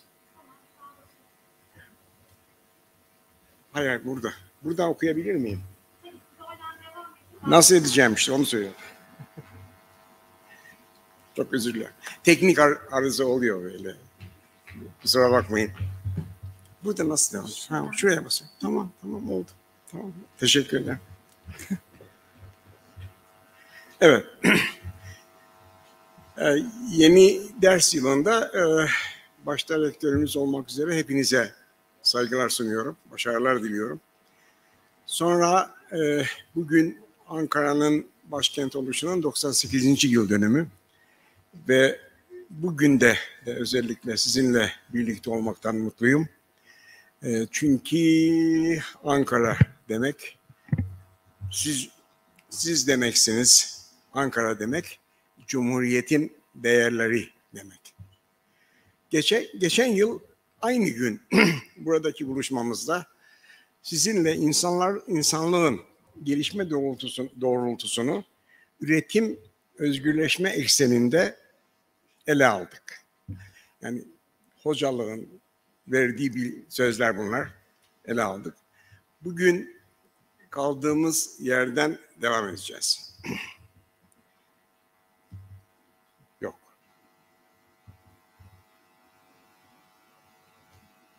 Önce aynı yöntemi kullanarak, geçen yıl kullandığımız yöntemi kullanarak yaklaşık 250 yıl arayla gerçekleşen 2 devrime değineceğiz. Sonra da onlardan çıkaracağımız dersler üzerine çalışacağız. Birincisi sanayi devrimi. Fotoğraflı, renkli anlatıyor her şeyi. Hemen hiçbir konuda anlaşamaz iktisatçılar, iktisat tarihçileri ama bir konuda anlaşıyorlar. O da kapitalizm, sermaye ile tekniğin buluşmasının ürünüdür. Nokta. Bir tarafta makine mühendisi James Watt, biliyorsunuz, söylemeye gerek yok. Burada biraz resmi küçük çıkmış. O zamanlar bilgi sermayeye göre biraz daha az önemsendiği için bu anlamsız değil. Bu resmi rastgele alınmış değil. Öbürü de sermayedar Robert Bolton. Ve 12 yıl boyunca, 12 yıl önemli, bu buharlı makine üzerinde çalışıyor. Bilgi ile beyin gücü birleşiyor ve devamı geliyor. Burada kapitalizmi ortaya çıkaran sermaye ve bilgi binlerce yıl öncesinden gelen iki ayrı birikim süreçlerinin sonuçlarıdır. Sermaye ürün fazlasının sonucudur.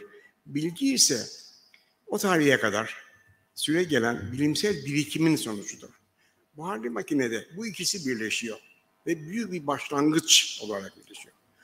Daha sonra kapitalist üretim biçimi, geçen sene biraz özetledim burada, zaten biliyorsunuz büyük ölçüde, elektriği kullanıma sokuyor. Çok önemli bir olay. Daha sonra da bilişimi kullanıma sokuyor. O da çok önemli. Sonra bizimkiler. Aşı devrimi geliyor, ikinci devrim. Geçen sene Ocak ayında Time dergisi gördüğünüz kapakla çıktı. Önemliydi bu. Çünkü bu bizim ikilinin olayıydı ve bütün insanlık bu ikilinin buluşuyla, yarattıkları devrim ile yaşanmaya tutunuyor. Yaşanmaya tutunmak gerçekten çok önemli. Bir adım daha. Yalnız bu ikisi arasında önemli bir nitelik farkı var. O da şu. Birincisinde bilgi ve sermaye başka ayrı ayrı oluşuyorlar ve bir araya geliyorlar. İkincisinde ise bunu her gün yaşıyorsunuz, her gün tanık oluyorsunuz. Söylemeye gerek yok. İşte Microsoft'uyla, Google'ıyla vesaire bildiğiniz bugünkü yaşamımızı süsleyen bütün oluşumların gösterdiği gibi burada sermaye ve bilgi işin başından beri iç içedir. Bu noktada ekonomi bilimi anlatımlarından da sıkça kullanılır. Ben bir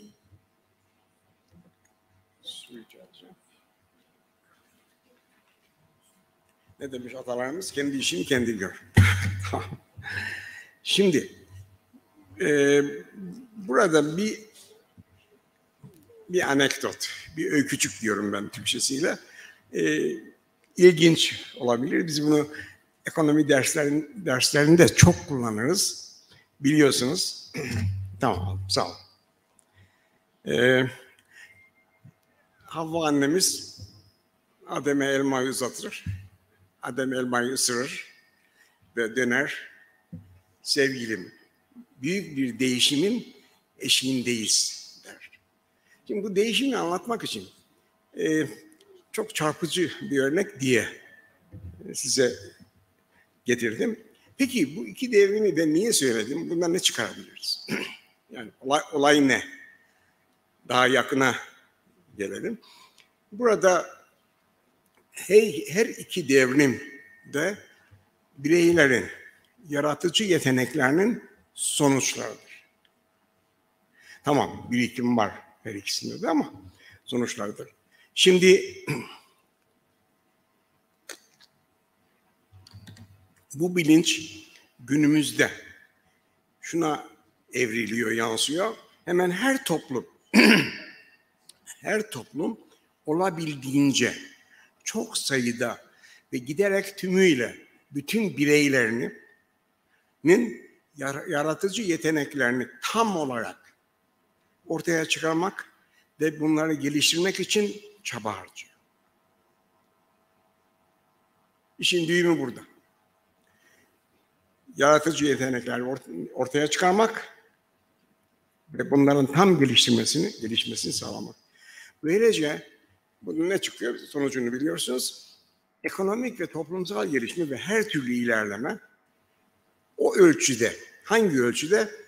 Bireyin yaratıcı yeteneklerinin ortaya çıkarılabildiği ölçüde güçlü oluyor ve ilerleme sağlanıyor. Bir adım daha. Bu gerçek elbette yeni ortaya çıkmadı. Bir birikimin oluşumunun sonucu. Temel insan hakları belgeleri, işte insan hür ve eşit doğardan başlayarak günümüze kadar eğitim hakkı vurgusunu öne çıkarıyor.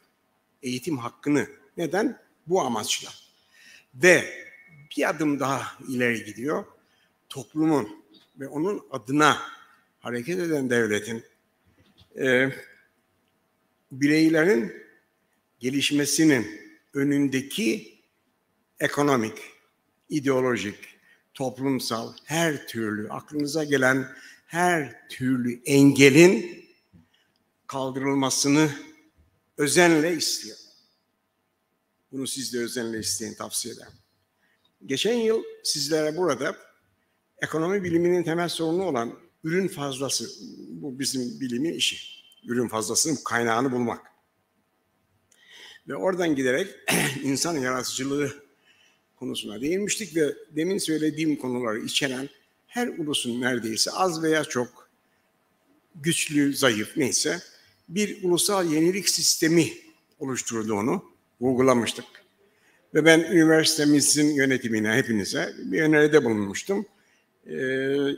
Türkiye'nin ulusal yenilik sistemi üzerinde uzmanlaşmanızı işlevsel olarak öneririm. Yani onun ötesine bir şey demem, öneririm. Şimdi bunları söyledikten sonra biliyorum şey diyorsunuz, yakına gel diyorsunuz, yakına gelelim. Önce burada söyleyecekler herkesi ilgilendiriyor. Yaşına başına bakmadan. Anneleri, babaları, öğretmenleri, öğreticiler hep herkesi ilgilendiriyor. Yani şoförü, çaycıyı, herkes. Ama önemli bir şey var. Burada daha çok gençleri ilgilendiriyor, söyleyecekler. Neden gençleri ilgilendiriyor? Çünkü onlar düşünce ve duygularını birleştirerek, kendilerini keşfederek ve yani Yunus'un dediği biçimde keşfederek ve yaratıcı yeteneklerini kullanıma sokabilirler.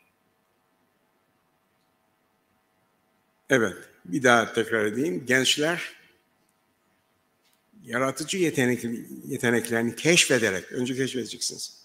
Sonra onu kullanıma sokacaksınız.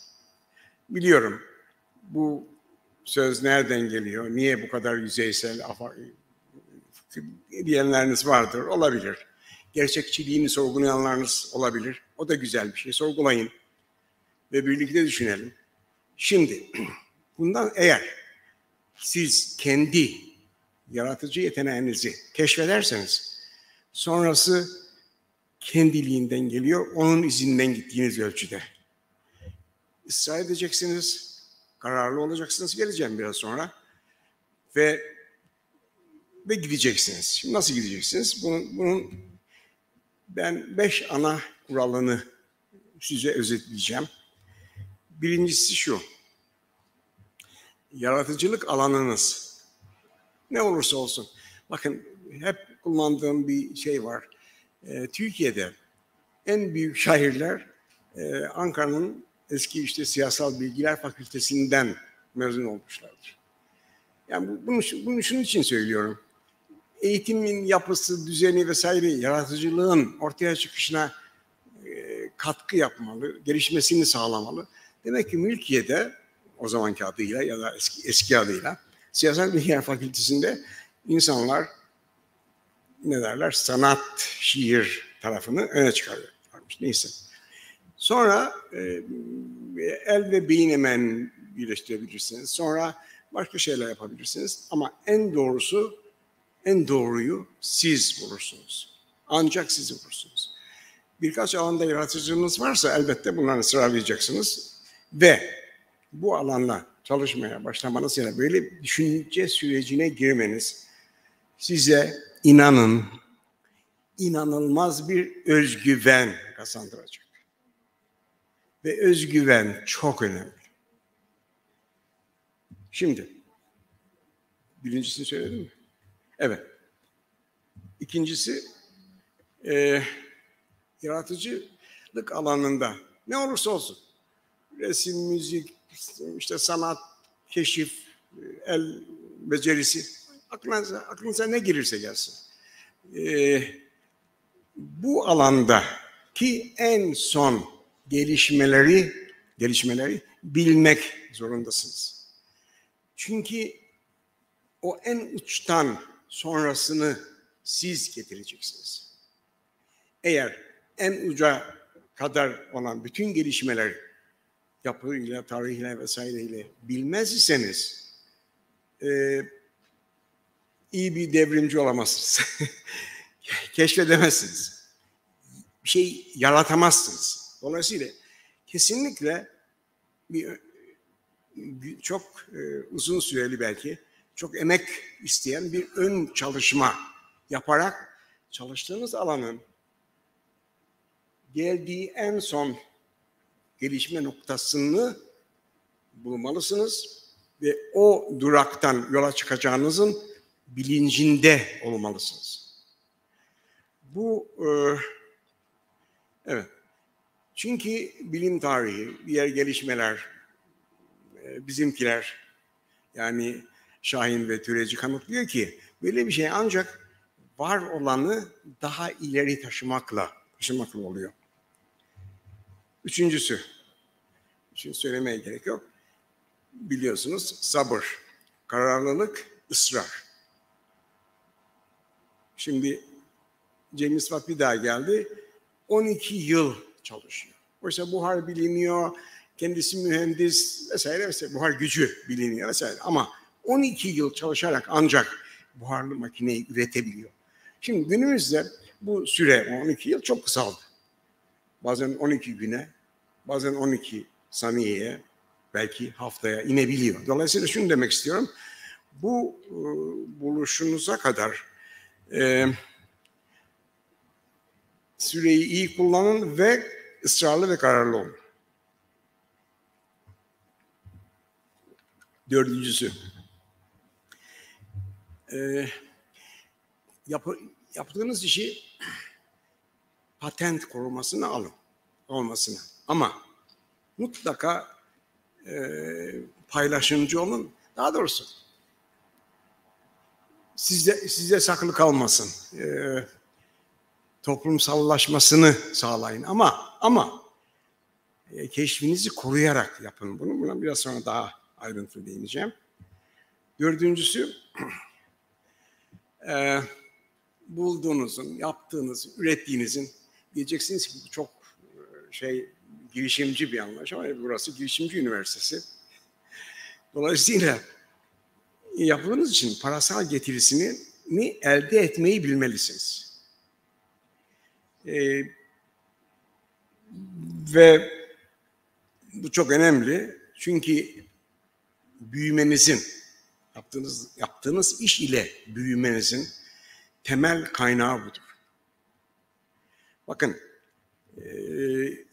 kapitalizm 250 yıl boyunca sömürgecilik yaptı, kan döktü, savaş yaptı, çevreyi bildiğiniz hale getirdi vesaire. Çok ağır maliyeti var. Ama aynı zamanda bu kapitalizm bir sürü de zengin yarattı. Şimdi, dolayısıyla biz bu kötülüklerden, kötü ya da yanlışlardan sıyrılarak daha büyük zenginliklerin oluşmakta olduğunu görüyoruz. Facebook'taki son tartışmalara, Microsoft'ta olanlara bir tane çok fazla bakmayın, aldırmayın. Şurası bir gerçek. Son 20 yıl süresince dünyada en hızlı zenginleşen insanlara bakın. Ne demek istediğimi anlarsınız. Siz dünyanın en zengini olamayabilirsiniz. Türkiye'nin de en zengini olamayabilirsiniz ama kendi çevrenizde ve çapınızda ve imkanlarınız dahilinde bunu gerçekleştirebilirsiniz. Yani zenginleşebilirsiniz. Şimdi burada hoşunuza gidecek bir şey söyleyeyim. Şahin ve Türeci'nin kurduğu ilk firmanın adı yazdı oraya da Ganimet.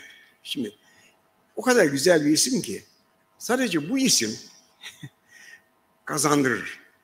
Şimdi ganimetin ne olduğunu biliyorsunuz. Ama bu Gani Y ile Med olarak yazılıyor. Med de biliyorsunuz işte tıp.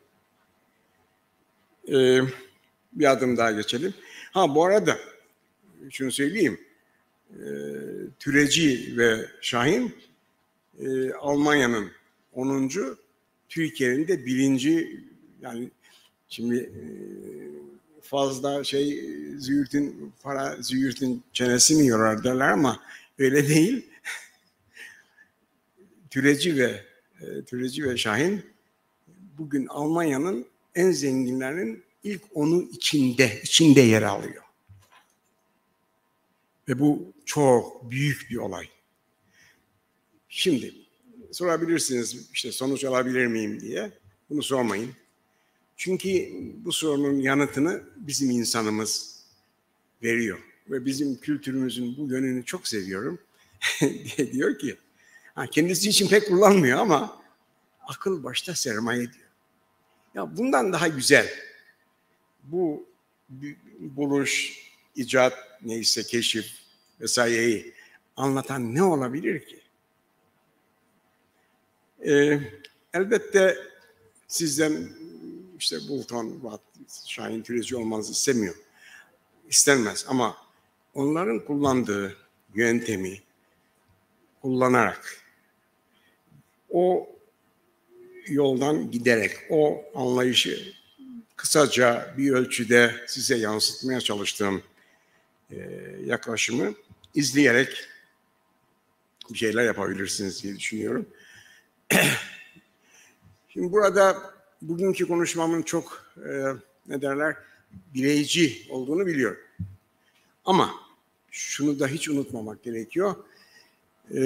Toplumsal yapı, toplum bireylerden oluşuyor.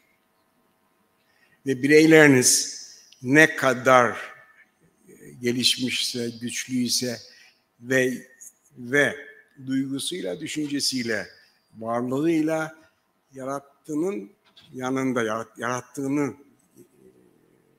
peşinden gidebiliyorsa o zaman zaten bireysel gelişmişlikle daha evvel de söylemeye çalıştım. Toplumsal gelişmişlik örtüşüyor. Bunu fazla uzatmayayım, kavrayacağınızı düşünüyorum. Kavradığınızı düşünüyorum. Biri yaklaşık 250 yıllık, ikincisi 200 yıllık iki devrim de şunu kanıtlıyor. Bireysel olarak elde edilen sonuçlar bireysel kalmıyor. Kaçınılmaz olarak toplumsallaşıyor ve o getiri, o birikimli getiri bireysel getiriden çok daha fazla oluyor. Bugün Türeci ile Şahin'in varlığı, mal varlığı 15.3 milyar bilmem ne dolar ve avro. O önemli değil. Önemli olan onların katkısının sağladığı diğer katkılar, gelişmeler, oluşumlar. Bir beynin ölümünün engellenmesinin çok önemli ve anlamlı olduğunu bu ikili kanıtlıyor. Ve ben onu çok önemsiyorum. Şimdi bir adım daha atalım bitsin. Şimdi demin söyledim, sözlerim sizedir. Yaratıcılığınızın gücünü keşfedin. Onu olabildiğince özgür bırakın. Ve onun arkasından tam bir kararlılıkla gidin. Biliniz ki yaşamın gerçek anlamını o zaman yakalayacaksınız. Beni dinlediğiniz için hepinize teşekkür ediyorum. Saygılar, sevgiler sunuyorum. Sağ olun.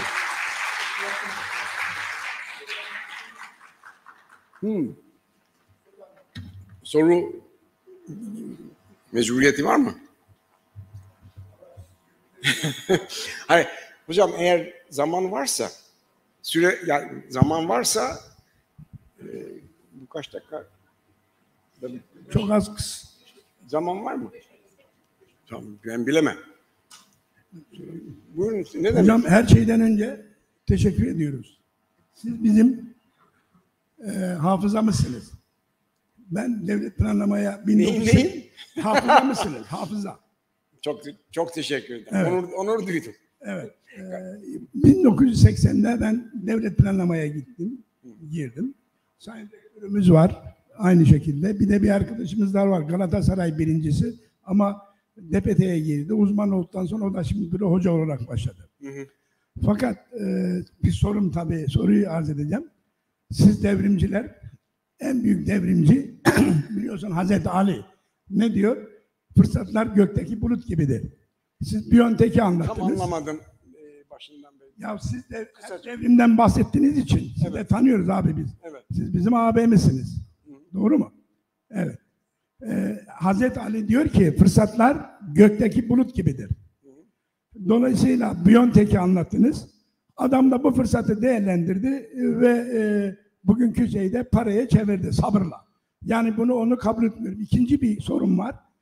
Siz bu kapitalist anlayışı biraz yani özgüveninize dayanarak yeniden bir değerlendirme yapabilir misiniz? Nasıl diyeceksin? Adam parası var, bir boşluk da var, fırsatları var. Ama onu vergilendirmesen, devlet gücüyle organize etmesen adına kapitalist diyorsun. Bence kapitalizmin tarifini değiştirelim. Şimdi önce sorularınız için teşekkür ederim.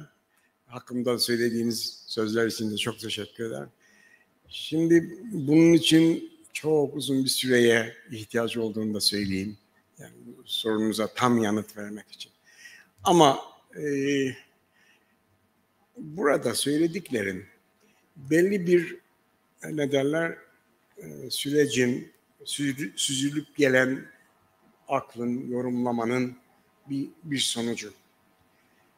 Ben sözünü ettiğiniz Hazreti Ali olayını, burada benim sözümü ettiğim Adem Havva olayını, diğer kutsal kitaplar hepsini izin verirseniz söyleyeyim. Hiç kimsenin inancıyla, duygularıyla, o tarafıyla hiç ilgili değilim. Herkesin kendisine özgüdür o. Ama bunların tamamı insan aklının ürünüdür. Şimdi, eğer insan aklı kapitalizmi oluşturdu ve yeterince denetleyemediyse, ki demokrasiyle, katılımla, başka yöntemlerle, denetlemeyle, kurumlarla, hukukla, parlamentoyla vesaire denetlemeye çalışıyor. Tam olarak bunu yapabildi, yapamadı sorgulanabilir, tartışılabilir. Ben konuyu ülkemizin, ben siyasetten de geliyorum, yanlış anlamayın, yani bilmeyin, onu da bilin. Ama burasını kutsal buluyorum. Ve ünlü bilim insanı, bildiğiniz gibi Louis Pasteur bildiğiniz gibi koyu Katoliktir. Ama öğrencilerine hep şunu söyler. Laboratuvara girmeden İncil'i kapıda bırakın. Bu çok doğru bir sözdür diye inanıyorum. Ve öyle düşünüyorum. Çünkü Louis Pasteur, belki biliyorsunuz, bilmiyorum bu dizilerde falan yer veriliyor mu? Padişah Abdülhamit'ten 10.000 frank o zamanki parayla ödül almış. Nedeni Osmanlı'nın, çok özür dilerim, hayvanlarına bulduğu aşılardan elde edilen yararlar nedeniyle. Şimdi dolayısıyla doğru koyalım meseleyi. Eğer biz her türlü ön yargıdan, buna kapitalizm de dahil, buna başkaları da dahil, ön yargıdan uzak olarak yaratıcı yeteneklerimizi kullanırsak, gençlerimizin ayrımsız, hepsinin, çocuğumuzun çocuklarımızın önünü açar isek, ben ki bu noktalara gelmenize de demin kapitalizmin kötülüklerden söz ettim. Siz daha fazlasını etmemi istiyorsunuz. Ama onun da katkısı var. Yani uzun hikaye, şu kadarını söyleyeyim. Dediğiniz doğru. Bilişimde, aşılarda, devrimlerde mutlaka yine insan aklı tarafından denetlenmeli. Buna katılıyorum. Onun yollarını birlikte bulmalıyız. Teşekkür ederim. Evet, başka... Şimdi ben öğrencilerime hep şöyle derim, soru olmayınca demek ki anlattıklarımı hepiniz çok iyi anladınız derim. Eğer bunu başardımsa mutluyum. Sizinle bir arada olduğum için bu ikinci kez oluyor. Çok keyifliyim. Bir şey daha var. Yarın 4-5 kişilik bir planlama panelinde de görevliyim. Şimdi rektörümüz yönetecek Murat Bey. Fakat onu bugün beni buraya getirdiniz. Ama o gün onu neden uzaktan yapıyoruz? Onu da bir türlü anlamış değilim. Ayrıca her şeyi de bilmek zorunda değilim. Yani onu da biliyorum. Hepinize yeniden saygılar sunuyorum. Sağ olun. Tabii. Bunu alayım. Şunu alayım.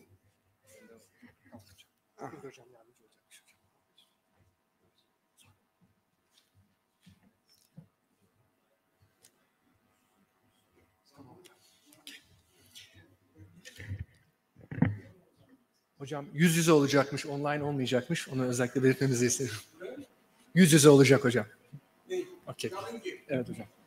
Online mı? Pardon, özür dilerim, ben karıştırdım. Online.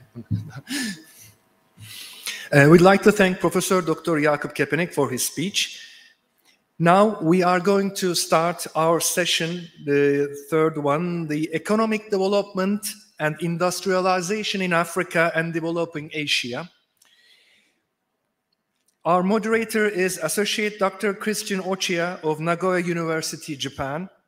Our speakers are Yorga Tavares-Borge of Yamaguchi University, Japan, Dr. Zulkifil Salami of former Executive Director, the Islamic Development Bank, Associate Professor Lee Jia of University of Niigata Prefecture, Japan. Hello, can you hear me, sir?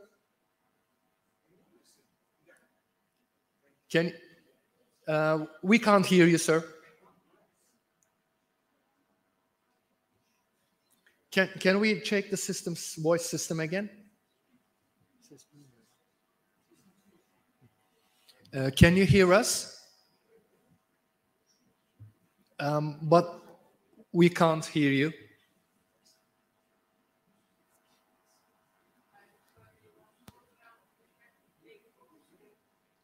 Sir.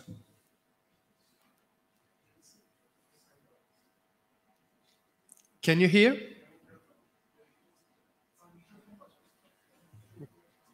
Can you open your microphone, please? I think it's closed, it's off.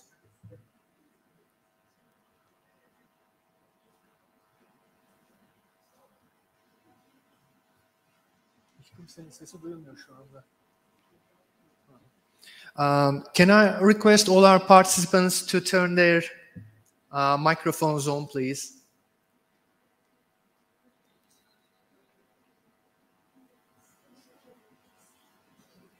Can I hear your voice?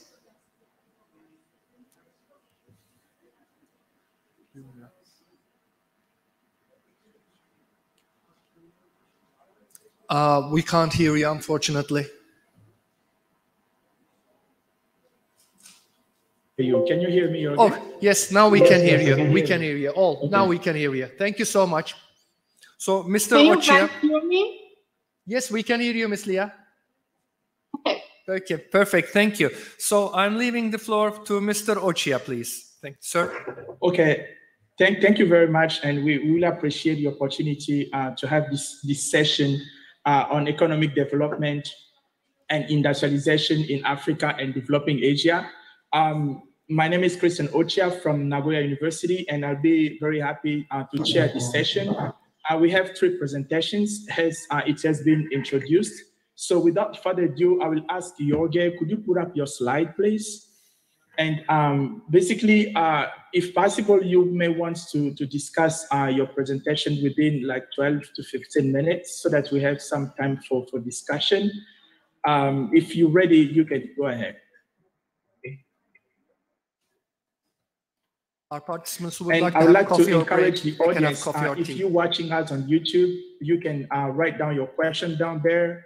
We're watching that area also. We can pick up the questions easily. Okay, good afternoon. Good afternoon from Japan. My name is George. I'm from Cabo Verde. I'm a Yamaguchi student. I'm a PhD student here in Yamaguchi University under the supervision of Dr. Ali Akimik. I would like to thank the SEPIP committee for this invitation and also my supervisor. This is my first time to make a presentation as a PhD student, and in this so highly, this high important conference. So I hope it all goes well. My presentation, I will presenting about a study I'm conducting now. Is about labor productivity in Africa, especially in Ghana. I'm studying labor productivity, resource allocation, and firm productivity distribution. Firm labor productivity distribution. So this paper, I will first start with a study about macro level productivity, labor productivity. Then I will go down to the meso level, which is industrial level productivity. Then I will finish with a micro level productivity study, which is a firm level productivity of Ghana firms.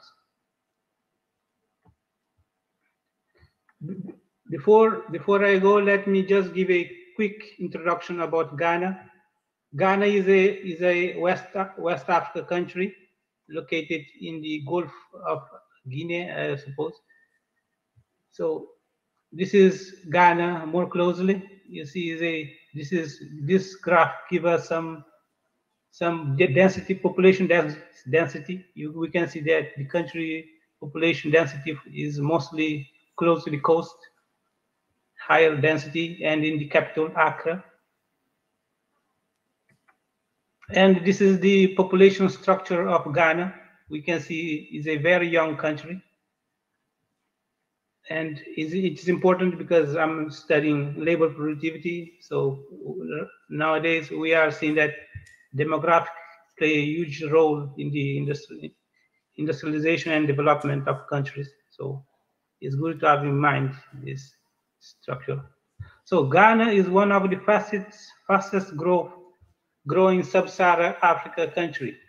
But despite this high growth rate that the country is registering over the years, there's not much impact on structural change. If we see Ghana economic structure of Ghana didn't change much, and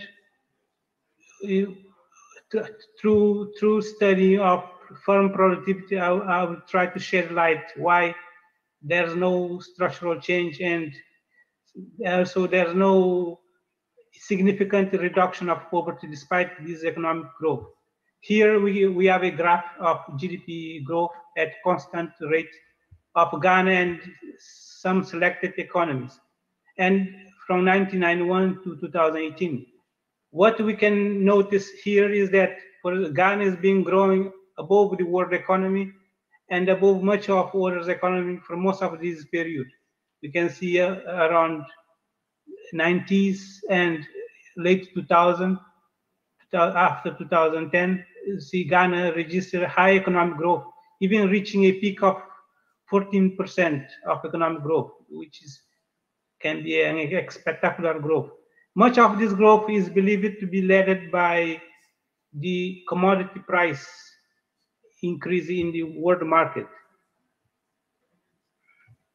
Just to give you another vision of Ghana export, because normally when there's a structural change in an economy, we can notice it through the export profile. Normally, when countries' structural change is facing structural change in their economic production, normally if we analyze their export content, we can have some hint if there is, in fact, some structural change happening.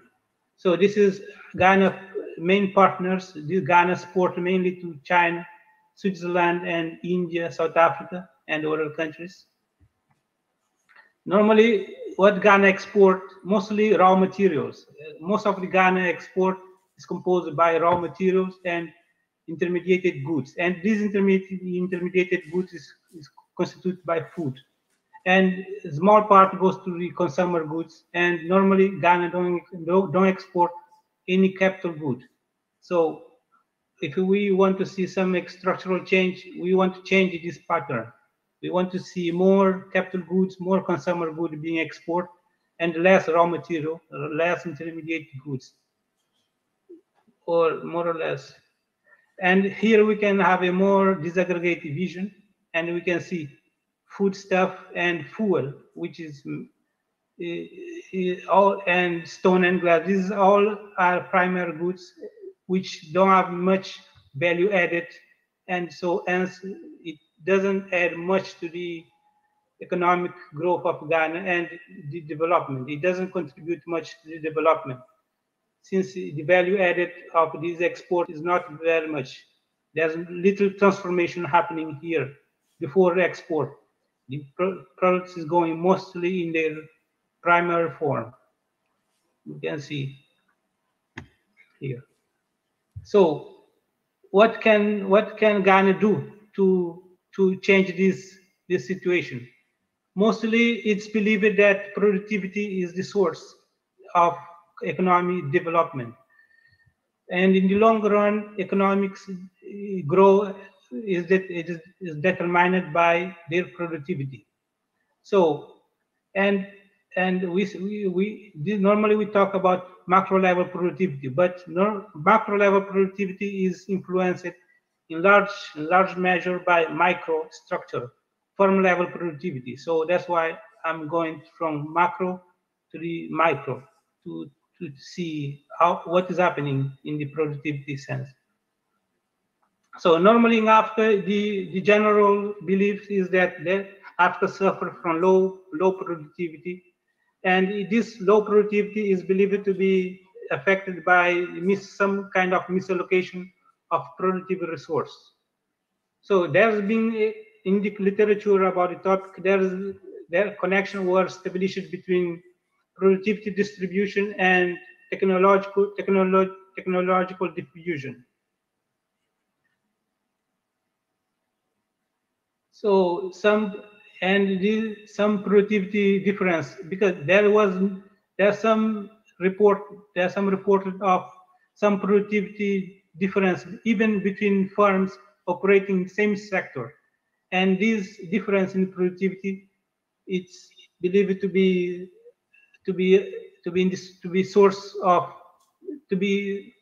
factors affecting this productivity difference is organization pattern and technological diffusion, as I mentioned before, and managerial style also affect productivity difference in the firms, even those firms work in the same industry, which if we assume a division of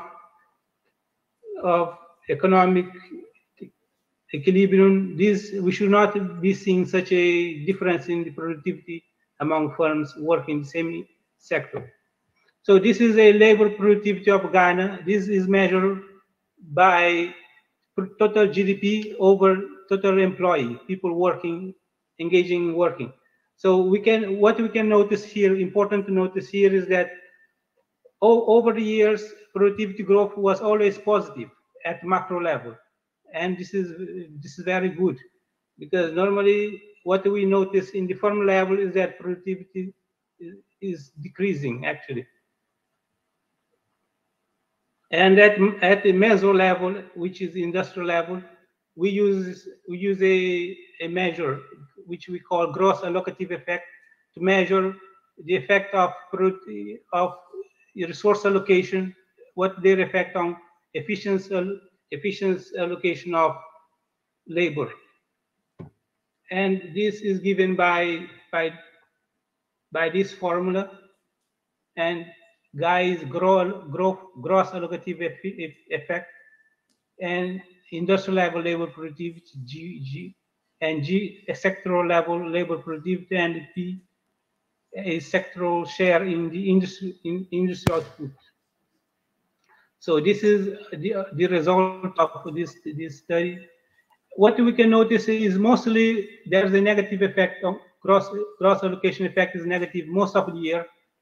Only in 1995 and 1996 there's been a positive effect, but normally all negative. So we see that in labor productivity is not growing in Ghana. Actually, is being negative over the years.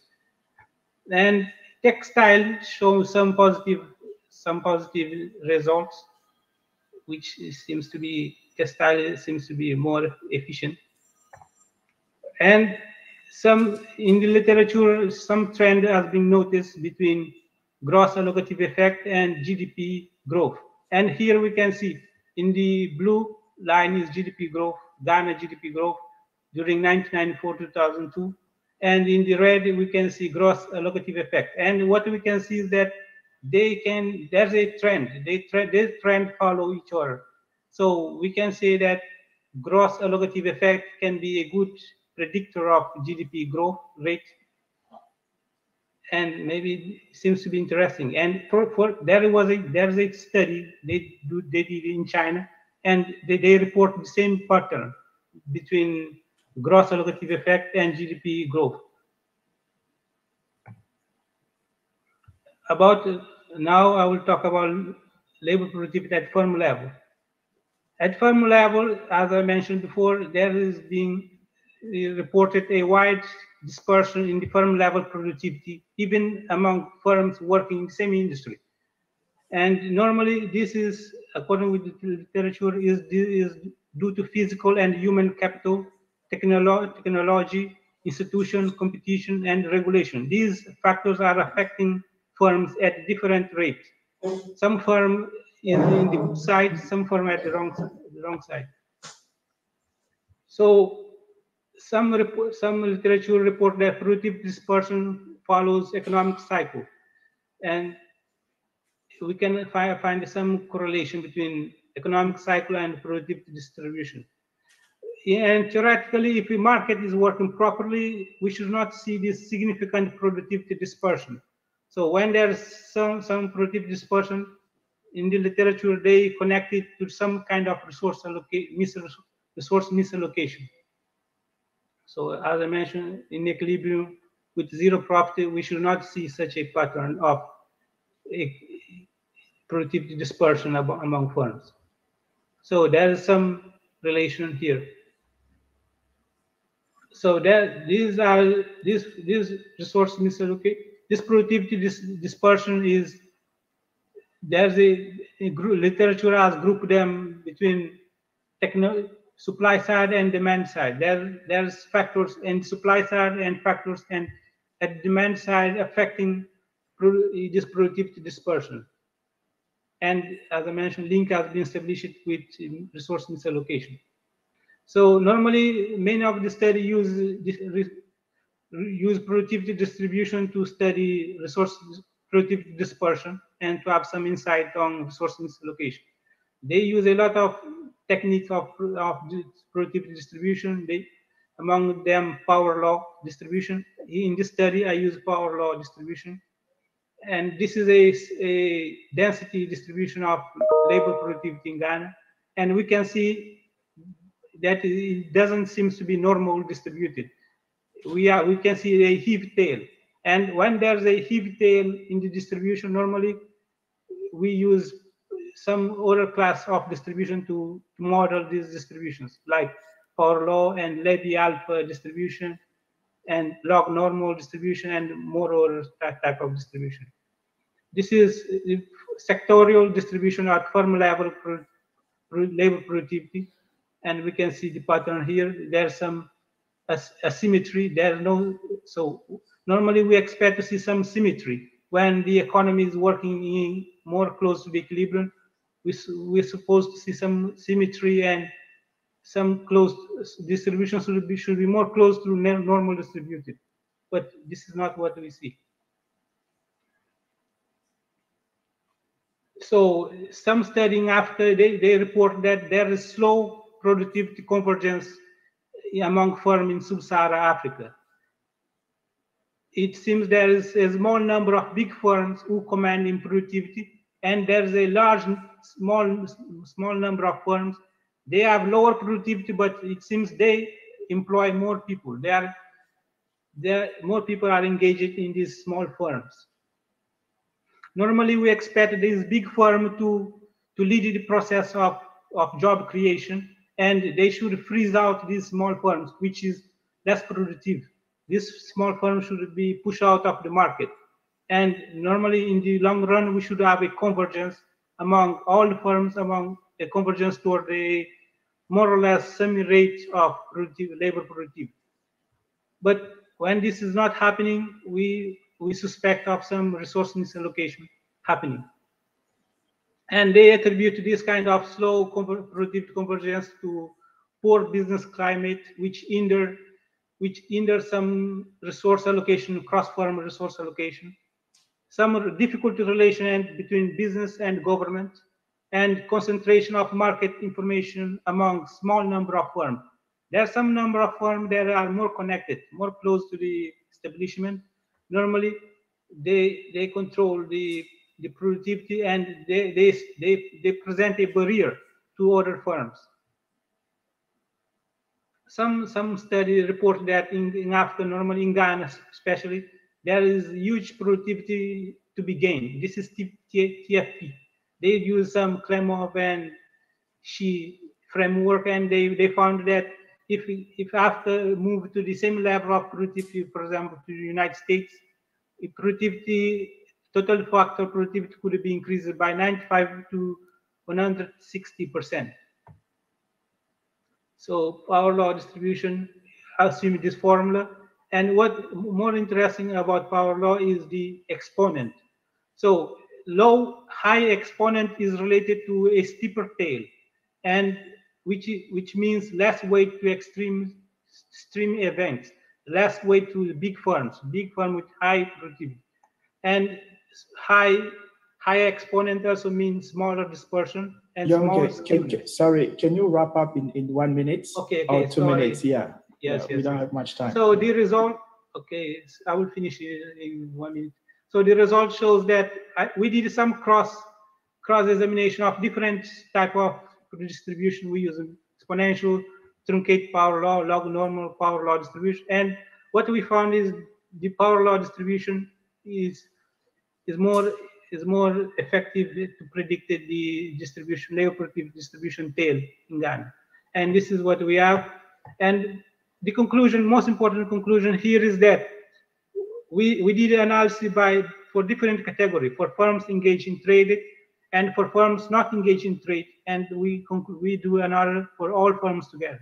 So what we see is that firms that are engaged in trade, they have high exponent, which means there's less dispersion, which means their firms which engage in trade, they are more closely related in terms of labor productivity. While those domestic-oriented firms, they are more dispersion.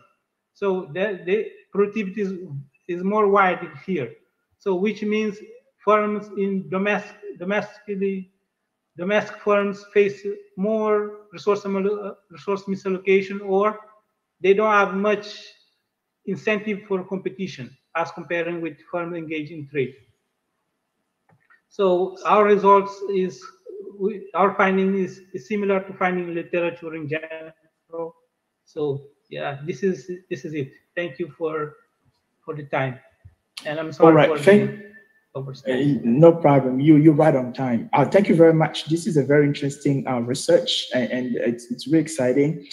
We have received some questions in the chat, but I think I'm going to move to Dr. Salami first. hear his presentation, and I hope we're going to have some times at the end of the presentations for the discussion. So, Dr. Salami, would you like to take the step? Thank you very much, my good friends. I say hello from the Republic of Benin, a country located in West Africa, not far from Ghana, of course, not far from Ghana. Now, so I'm very happy to join, this very amazing conference. But allow me first and foremost to express my gratitude and thanks to my good friend, Professor Dr. Murad Sulek, who used to be my teammate at the Islamic Development Bank. I have kept very good and friendly links with Murad, and I want to really express my gratitude for this kind invitation. Also to congratulate him for organizing a so big event. Well,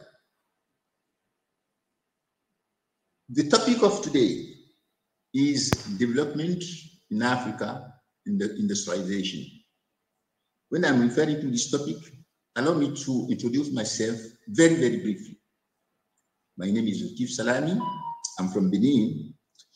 I am currently Senior Advisor to the President of the Republic of Benin, Executive Director of the Islamic Development Bank, not former, but executive currently. And also, I used to be Senior Minister for Economic Planning and Development, Governor to World Bank, to Islamic Development Bank. So, to tackle the topic of today, I will be more or less global and try to share my wide experience in the development area with the audience. And I will be happy, of course, to reply to any question that can be raised by the participants. Africa is known as the continent of the future. Why? Africa is 12% of all reserves in the world, 40% of gold deposits, 80 to 90% of mineral resources, especially chromium and platinum, and of course, wide area of fertile lands for agriculture. So despite this huge potential in natural resources, African development is still lagging behind. Why? The key factors which can really, which is undermining the development of Africa are first and foremost poor infrastructure, roads, energy, telecommunication, just to name a few. In terms of roads, for instance, can you believe it? The statistics have shown that Africa today has 3.6 kilometers of road for 1,000 people. 1,000 people, 3.6 kilometers of road. 30 to 50, kilometers of rails links for 1 million people. For energy, for telecommunication facility. All these with a lack of vision and strong political will from the establishment. Small size of markets, lack of access to financial markets, and last but not least, weak human resources. Those are the factors which undermine the economy of the African continent, despite this great potential. Now, what is to be done? What is to be done to unleash this potential of Africa and put definitely Africa on a sustainable economic growth path? The first issue to be addressed is to set a very clear and transparent vision, a vision for the whole country. When we are talking about vision is just not, a matter of policy establishment. Is not just the head of state who lay down the vision. No, the vision has to be shared by the whole country, from the peasant to small workers to the ministers, businessmen. I'm very happy to quote, when I'm talking about vision, the case of Malaysia 2020. I was leading a team of World Bank and UNDP to Malaysia to assess what was known at that time as the economic miracle of Southeast Asia. So during our stay, there was the launch of Malaysia 2020. What I learned from there, it was a big event which lasted 1 week, one whole week. All the people of Malaysia are really committed to this event. So the first step when we are setting a vision is to be sure that it will be spread throughout the whole national community.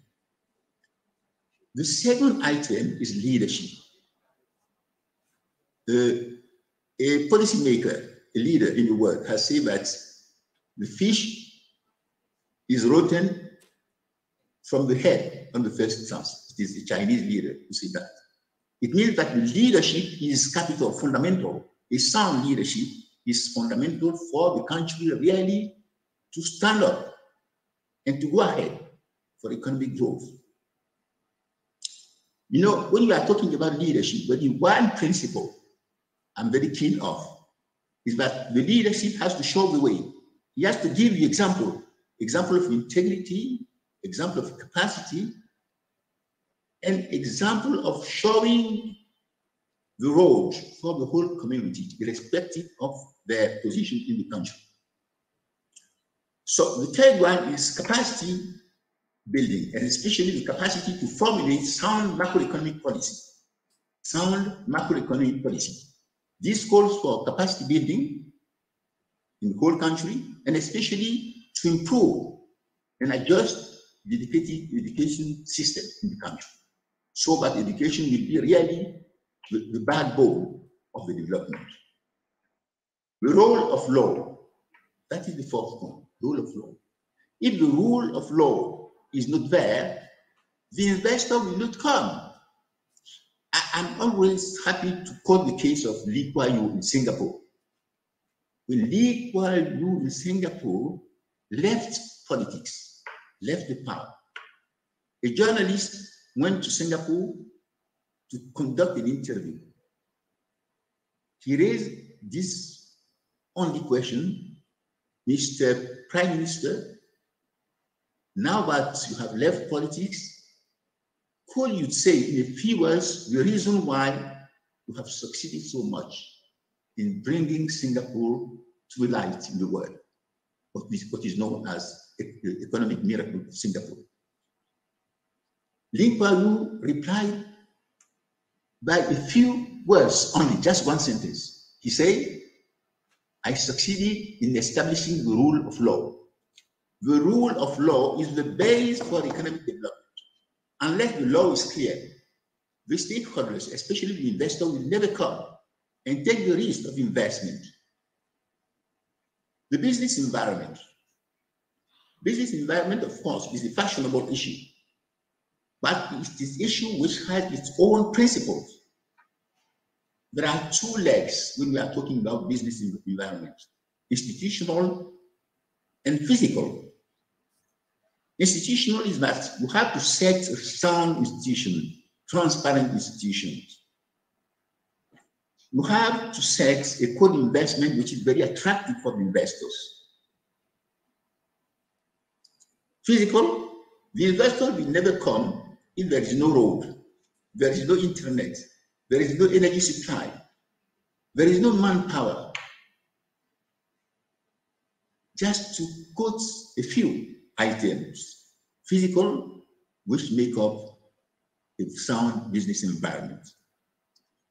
When we are talking about business environment, there is this issue of corruption. I was discussing with one colleague of mine in Saudi Arabia, the very big businessman. I said, why you don't come to Benin and invest? He did not reply directly, talking about Benin. He said, look, our perception of Africa, well, is a subtle perception. I say, no, can you be very clear, transparent? He says corruption is there. So in a corrupted environment, the investor never take the risk of investment. So we have to fight corruption. From whatever angle you want, corruption should be fight. And the investor should be really in comfort, you know, the environment, saying that, okay, if I come, they will not ask for bribe, share, and bear. Now, bureaucracy. Bureaucracy is an issue which undermines business flow. The principle, the procedure should be simple, transparent, and well understood by everybody, especially the investor. Look, for instance, if you want to set an enterprise, why it will take 1 month, 2 months, 6 months? Why in certain countries, it just takes a few hours to set an enterprise. So bureaucracy should be avoided. The other one is political stability. Political stability. You see, you have followed the news. We are talking about Africa. But recently, you know what happened in Guinea? Guinea is a very wealthy country. Look at what happened in Mali. Guinea has the 7th bauxite deposit in the world to produce aluminium. Mali has a huge potential for gold. But still, political instability does not allow those countries really to go ahead with development. Foreign investment is a prerequisite. It means that the private sector should be the backbone of any macroeconomic policy. The private sector is the engine of economic growth today. If you want to draw foreign direct investment, which is absolutely needed by the African countries, you have to set good and transparent rules for the private sectors with adequate incentives. Access to financial markets. You see, for a long time, Africa has relied on public aid. We have to go to the World Bank, to the African Development Bank, to Islamic Development Bank to find money. No, today is not enough to go for public aid. We have to go to the financial markets, which has unlimited resources. But unfortunately, the financial market has its rules and conditionality. If your country is not well set in terms of rule of law, in terms of the business environment, and so on and so forth, your access to financial market will be very difficult. You can issue bonds, in Eurobond, for instance, people will not buy your bonds because the perception of the country is not encouraging. Export-led policy. Export-led policy. When I'm talking about political will, what happened in the past, 30, 40 years ago? The economic policy was import substitution policy because we were coming from independence, from polarization and independence. So that people believe that to succeed, we have to put in place import substitution policy and strategy.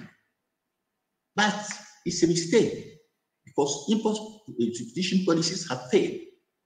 It had to be tied with export-led policy.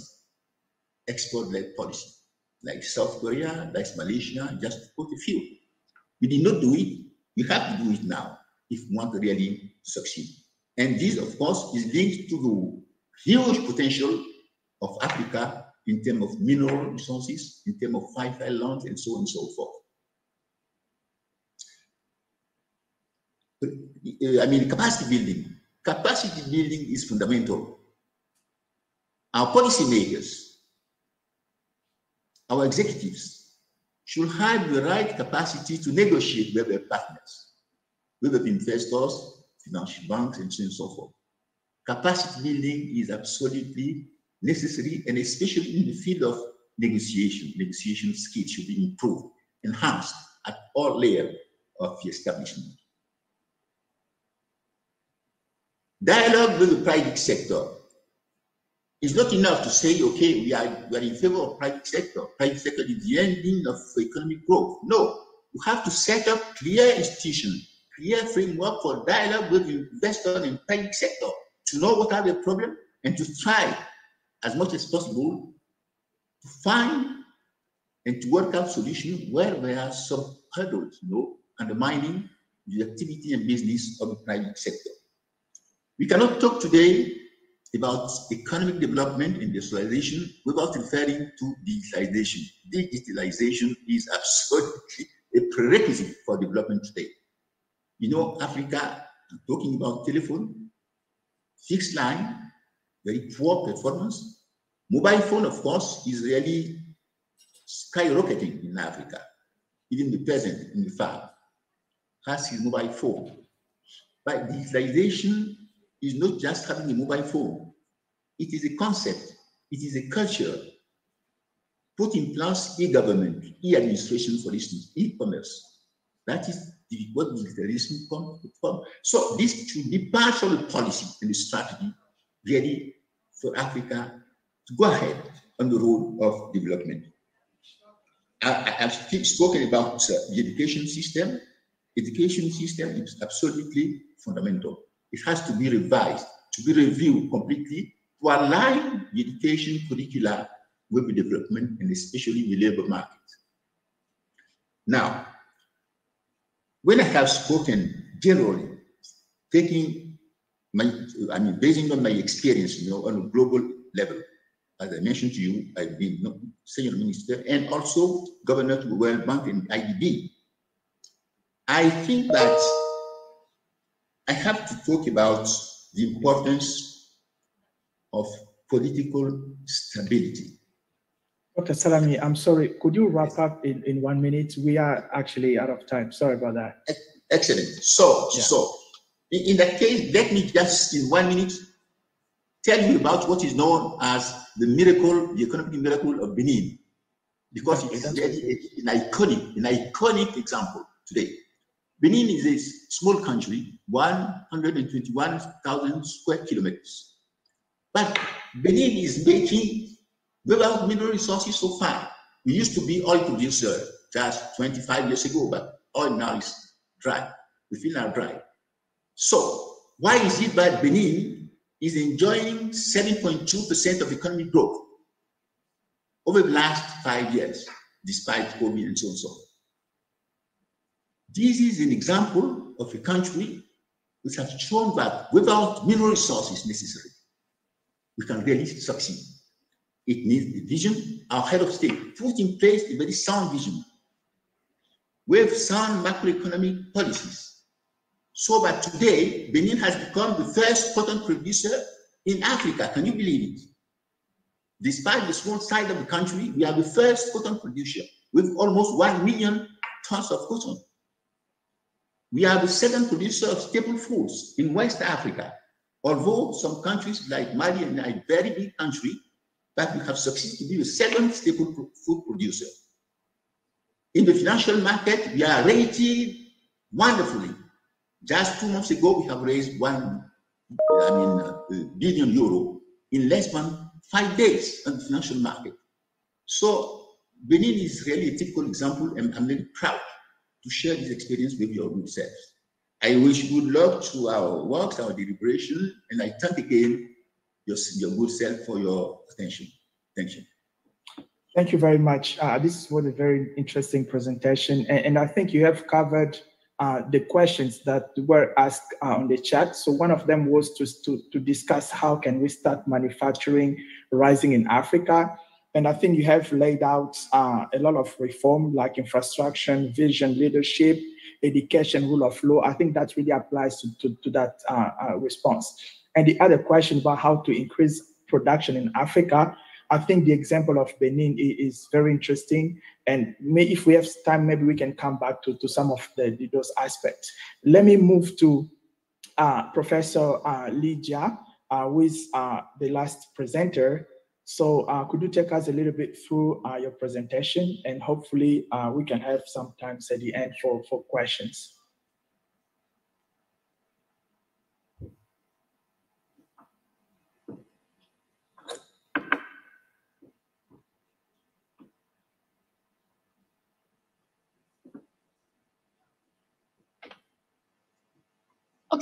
Thank you very much. My name is Li Jia. It's my great honor to be here today to make the presentation. And today my talk is not going to be any technical analysis.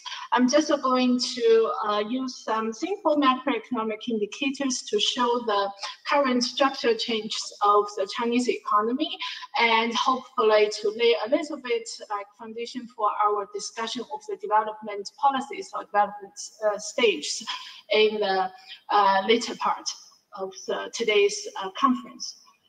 Okay, a little bit introduction.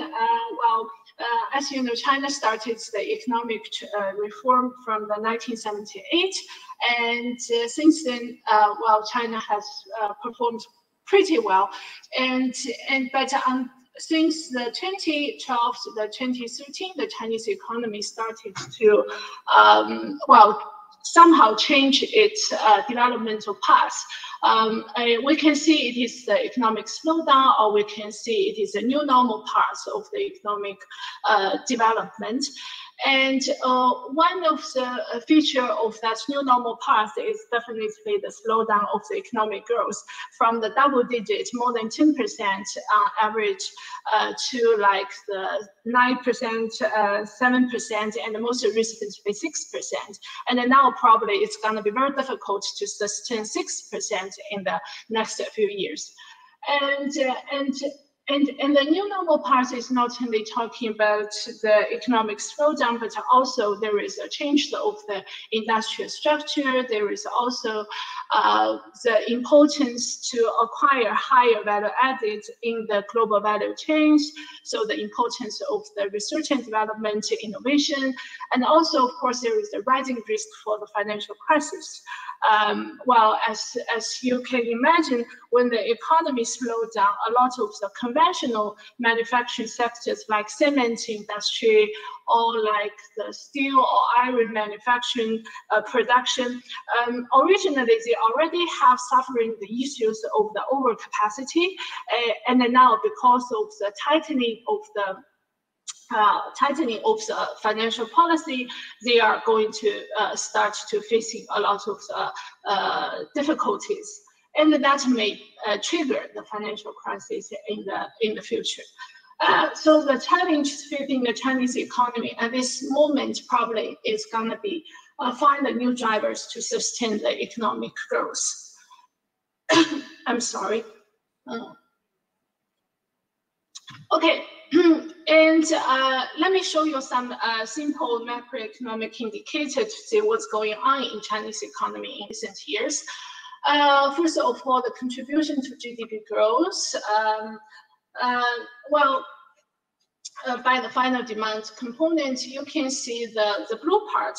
The blue part is the domestic consumption. So Chinese economy for a long time has been criticized for foreign demand driven or the investment driven, but actually in recent years, the domestic consumption has replaced the previous role played by the investment to become the main driver of the economic growth. And then another feature of the recent Chinese economy is probably the increasing role of the service sector. Service sector has becoming more and more important. And no matter we look at the output, the composition, or we look at the employment composition of the industrial sectors, the tertiary sectors, mostly the service sectors, is increasing its importance in the Chinese economy. And another related issue is about Chinese economy's role in the global value chains. As you know, the Chinese economy's success, if we can call it the successful story, to a great extent attributable to its integration into the world economy. And if we look at this change in trade pattern by stage of the production, we can see the intermediate goods is accounting for the large part of the China's both export and imports. So China actually acquired its position in the so-called East Asian production network and then realized its economic growth. And then in related to this, the service sector. So service sector has becoming, service activity has becoming more and more important. Well, it has become increasingly linked with the manufacturing activities, and more services embedded in the manufactured products through like research and development activities or design and so on, such as like the car navigation system. It is just a software input into the manufactured products. So, and also another thing is the fragmentation of the production stage. So more and more all of the tasks are outsourced to either domestic or the foreign service providers, which means the more coordination and transportation services are necessary. So that means basically the global value chains makes the services the role to become the more and more important. And the value-added trade indicators actually could help us to gain the better picture of how China has been gradually shifting away from the manufacturing export-driven economy toward a service-driven economy. And this slide is showing the foreign value-added content of the gross export of China. You can see between 2005 to like the 2015, the foreign value-added content of China's gross export declined from 26% to 17%. So basically, this probably suggests a shift towards the domestic sourcing of the intermediate inputs. So put it positively, that means inside of the China, there is a growing pool of the competitive domestic suppliers from which the enterprises could source inputs or parts and components.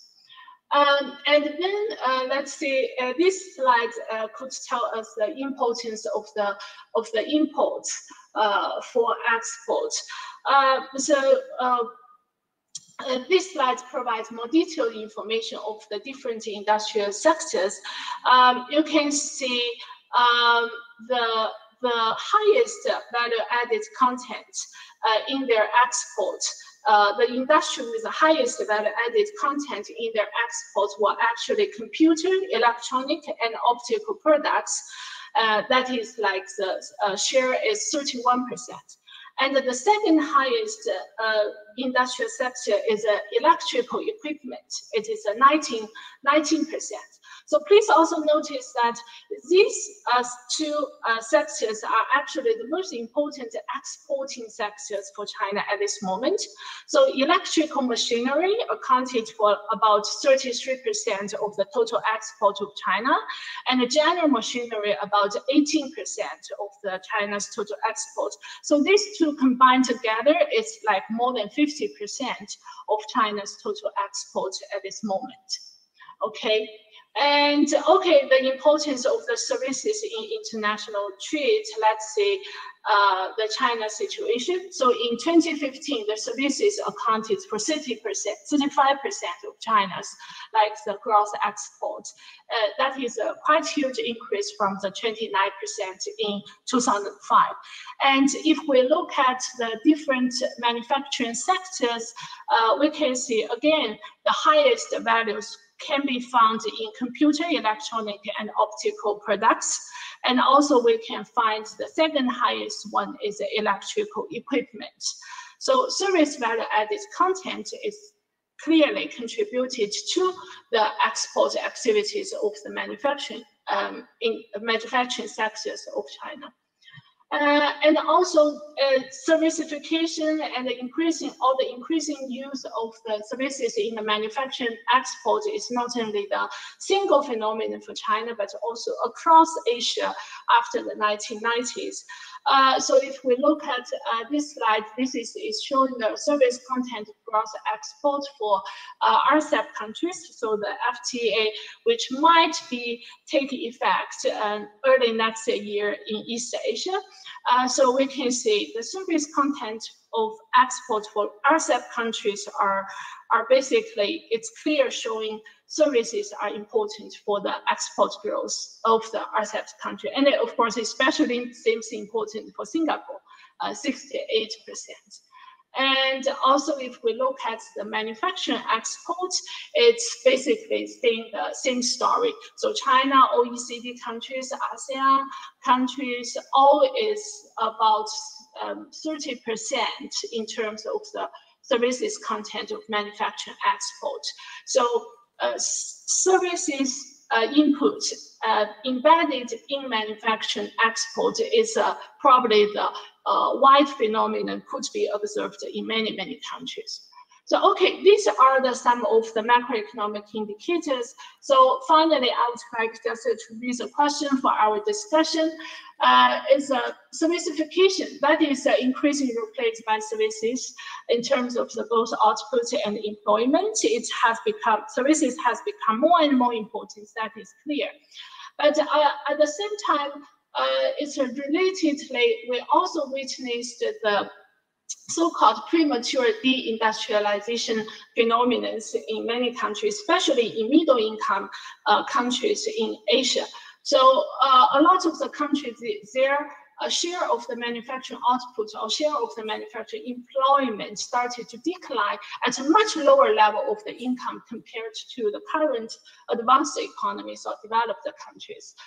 Like I gave some examples. Japan's share of the manufacturing employment started to decline when its per capita GDP around 18,000 US dollars, but when it comes to Malaysia, it becomes about 5,000 US dollars. And when it comes to Indonesia, it becomes 2,000 US dollars.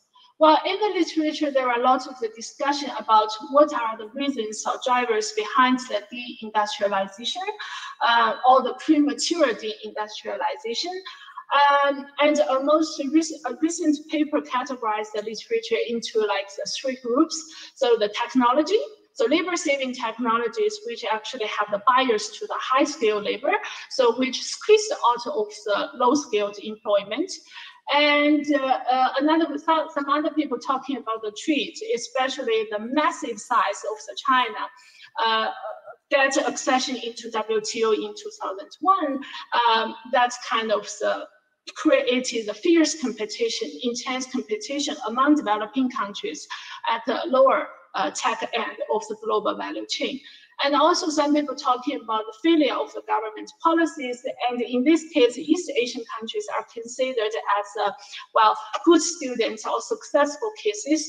So East Asian countries often take quite proactive industrial policies, including exchange rate manipulation or investment incentives to invite, attract FDI, all the trade finance and so on to guarantee its upgrading of the industrial structure or the climbing up of the technology ladder. But in the end, still, I guess the question is not only for China, but also for many other middle-income developing countries, can services replace the role played by manufacturing for sustainable economic development? We all know services sector are quite different from the manufacturing sectors. Services sector include a wide range of the sectors: high income, high productivity ones, low productivity ones, and also services sectors contribute a lot to the employment. So what are the right policy options for the countries to re-industrialization or to climb its technology ladder? It is still the question here. And also go back to the Chinese economy. At this moment, I don't think there is a symptom of the deindustrialization in China, but probably in the next 10 or 20 years, we're going to witness the same kind of phenomena as what we witnessed in Indonesia or in Malaysia. So this is definitely questions worthy discussion and worthy a lot of research in the next few years. Okay, I just jump up a little bit, but thank you very much. That's all for my presentation. Thank you very much. Yeah, this is a very brilliant presentation. Unfortunately, we don't have much time left. So probably I'm going to add a little bit about the discussion on the service sector, because I think it's highly relevant to Africa. And what is happening in Africa is, of course, I think the feature of structural change is a lot of resources is moving to the service sector. And there is a very nice paper even arguing that the global value chain has sort of helped Africa to leapfrog from agriculture to the service sector. But what we're trying to see in Africa is also what we call industry without smokestack. So if you see the service sector in Africa, like in Ethiopia, in Kenya, you have those horticulture sectors which are exporting flowers and which have similar characteristics as manufacturing. So the question is, you know, do we have, because China is there, I'm speaking from the African perspective, China is very competitive in manufacturing. So the question is, can Africa compete with China in manufacturing, or can Africa move to those, you know, industry without smokestack, or some high productive service sector like in Rwanda, for example, where financial services has been one of the driver of economic development. So there are many questions and a lot of discussion to bring on the table, but unfortunately we don't have much time. So let me give 1 minute because the next presentation is in 3 minutes. So Jorge, can you just, you have 1 minute to give us a very short conclusion. One of the questions is, how can Africa or can Ghana accelerate convergence in productivity? And if you have any answer in that, like within a minute, could you give us an answer in that? Or your final word, if you have any, in 1 minute. This will be quick. What my findings is pointing out is that Ghana could improve the productivity dispersion by promoting more competitiveness, because it seems that lack of competitiveness is what is provoking this dispersion. Because as we see, firms that are exporting, firms that are engaging in foreign trade, which we suppose they are facing more competition, they are less dispersed. Productivity there is more evenly distributed. But those in the domestic market, which is shielded from competition, external competition, they seem to have more dispersion. So I suppose that Ghana government should try to promote more competitiveness among firms. Thank you very much. Dr. Salim, you have 1 minute. How can Africa attract investment from China, but coming outside of natural resources, from the manufacturing sector? Is it possible for Africa to attract investment from China in the manufacturing sector? You have 1 minute for that. Thank you very much indeed. Well, that's a very, very, very interesting question. But so far, as you know, Africa is a mineral resources provider to China, basically. But things are changing at very, very full speed. Africa now is aware of the fact that they have to transform their own natural resources and export to the world. I do believe that when I'm talking about dialogue with investors, that's a typical area where we can discuss with investors and tell them, okay, you are very nice, but we don't want to sell our crude product anymore. Let us sit down and set up factories to produce, manufacture, and export. That's the first point. I was talking about the negotiation skill, of course. Capacity building is fundamental when you want to transform the economy and move into export-led economy and services. This can be done as well with China if we discuss frankly, because they are open-minded and willing, of course, to serve Africa in the long run. That's my response. Thank you very much indeed. Thank you very much. Actually, we are out of time. Dr. Lee, I had a question on you. If it's possible to give us the answer in 30 seconds. We've seen a lot of investment in Africa from China on building special economic zones. That is probably increasing trade and cooperation between the two continents. How do you see things moving forward? In general, I don't think it is a bad thing. In general, of course, there are a lot of the issues if we're talking about the specific project. But in general, I don't think it is a bad thing. And I think the development of the manufacturing industry is also require time in Africa. And there are so many things I want to say. I don't know where to start. Sorry about that. Yeah. So let me say it in this way. So if there is anything I think China's experience are useful, or the Asians' experience are useful, I still would like to see start from the light manufacturing, because it is easy to start. But of course, the current global economic environment is different. It is more difficult for African continent, because the manufacturing probably after 20 years gonna become the compute factory, and that is a kind of the word we never experienced, we don't know. So that goes back to the fundamental question, we need to change our education system, but that's so abstract, I'm not so sure whether that is useful or not. So if I have to say something, I still want to say light manufacturing. And also I would say, in addition to those big projects, I know there are hundreds and thousands and millions of the Chinese entrepreneurs, private individuals, they are starting their small business in Africa.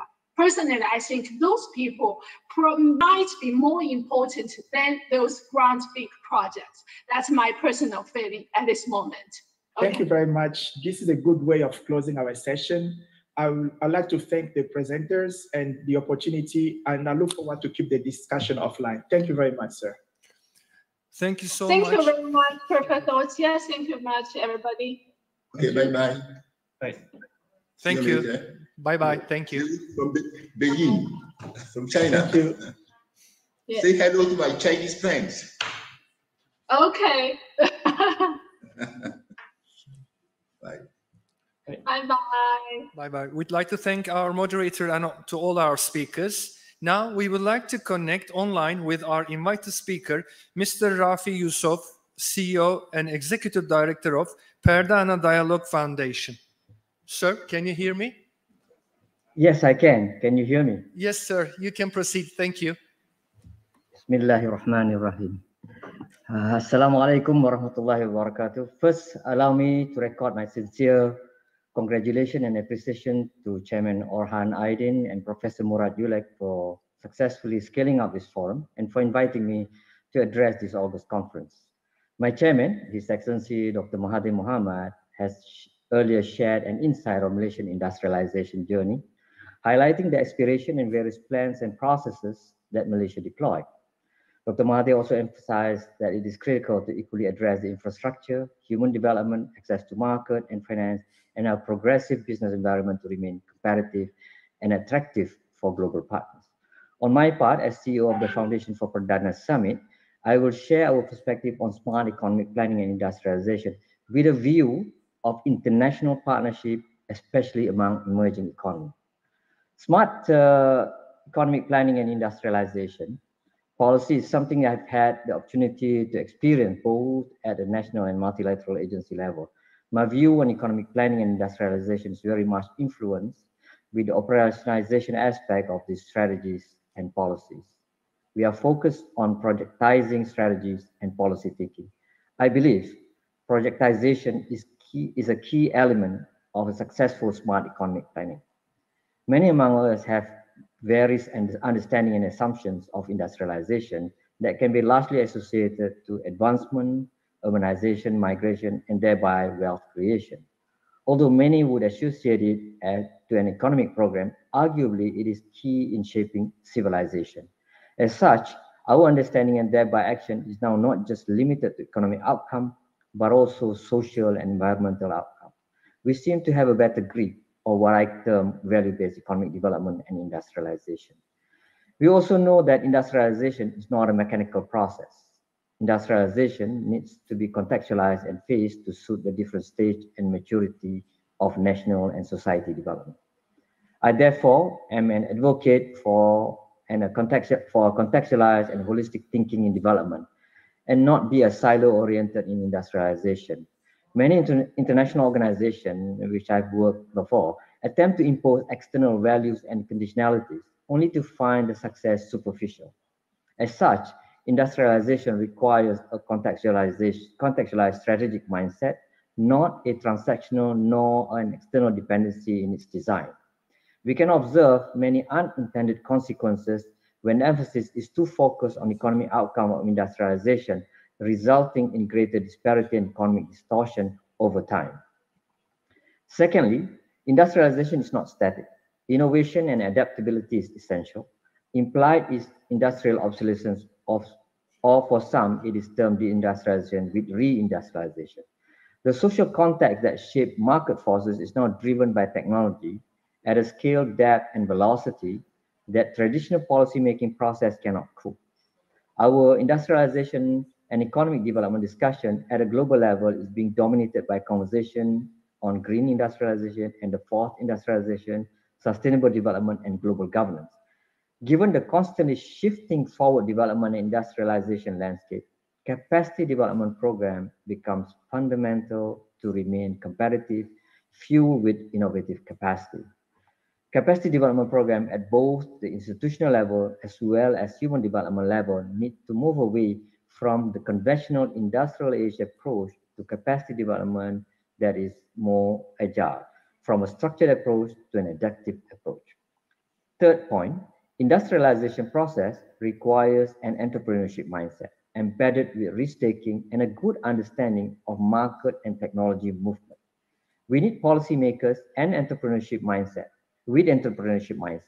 Similarly, we do not want a desktop consultant with one-off impressive chart, but we want a venturing approach. As such, the approach in industrialization strategy is best done with a framework approach, allowing for market and technology-based adjustment. I find the industrial age master planning approach, which many countries are deploying, with huge amount of information and detail, is not a smart approach, and in fact may be a liability to the promoter. I also find the industrialization that is heavy-handed with government involvement using mechanisms like state-owned enterprise need to be judiciously used, else it will create market distortion and superficial entrepreneurship culture. Therefore, it is equally important to have a framework for implementation and not just a framework for strategy and policy. Fourth point is the issue of selectivity of focus when putting together industrialization and economic development strategies and policies. This is a difficult process given limited resources and political consideration. In a more advanced and rich economy, a market-based approach would work, but for small and developing economies, selectivity becomes necessary. In this case, the key is having a strong and sustained leadership with results that benefit the masses. Picking winners appears normal during the initial stage, but many fail to have a scale-wide with an exit strategy in place at a design stage. As a result, industrialization journey can create discontent among the masses in the long run. Fifth point, globalization is core to industrialization, especially so when the industry players reach a certain level of capacity for scaling up. However, global trade cannot be generalized. Global trade rule or systems such as those that are being discussed at WTO has proven to be impractical as the members are not equal in their state of development.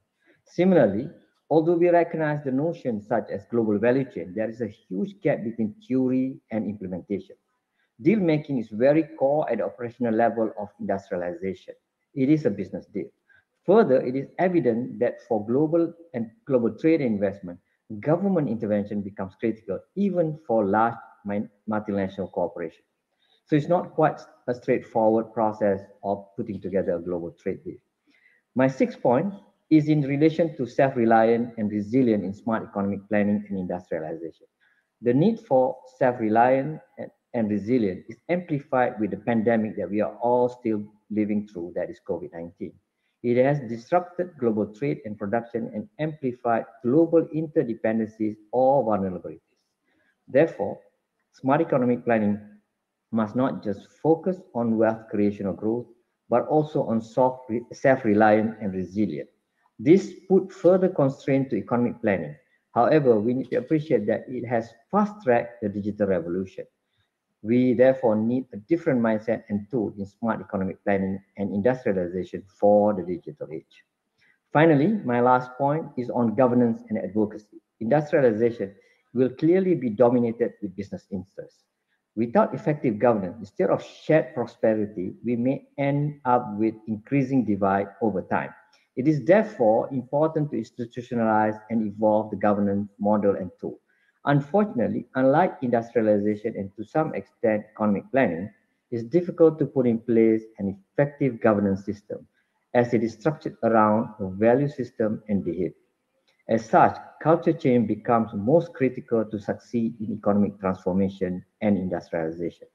With effective governance and strong institutional infrastructure, it will provide stability and predictability for industrialization to prosper. I wish to end my intervention with a small note about our effort at Perdana Dialogue Foundation that I'm heading. We are a think tank and the General Secretariat to the Perdana Summit, for which His Excellency Dr. Mahathir Mohamad is our current chair, along with other renowned global leaders from the Islamic world, including His Excellency President Erdogan. We are focused on governance, development, and civilization that we believe are intertwined. After actively doing work in strategy, policy, and operation as an official at both the national and international level, I'm now involved to develop an independent multinational development platform and foundation where government, business, and society converge. So it's a bit different from the more formal and official platform that I've been familiar with. So it's quite a challenge. However, given our project orientation for public good, we know we need strong government participation and leadership. We are also aware of the many international platforms, including those focused on the Muslim countries.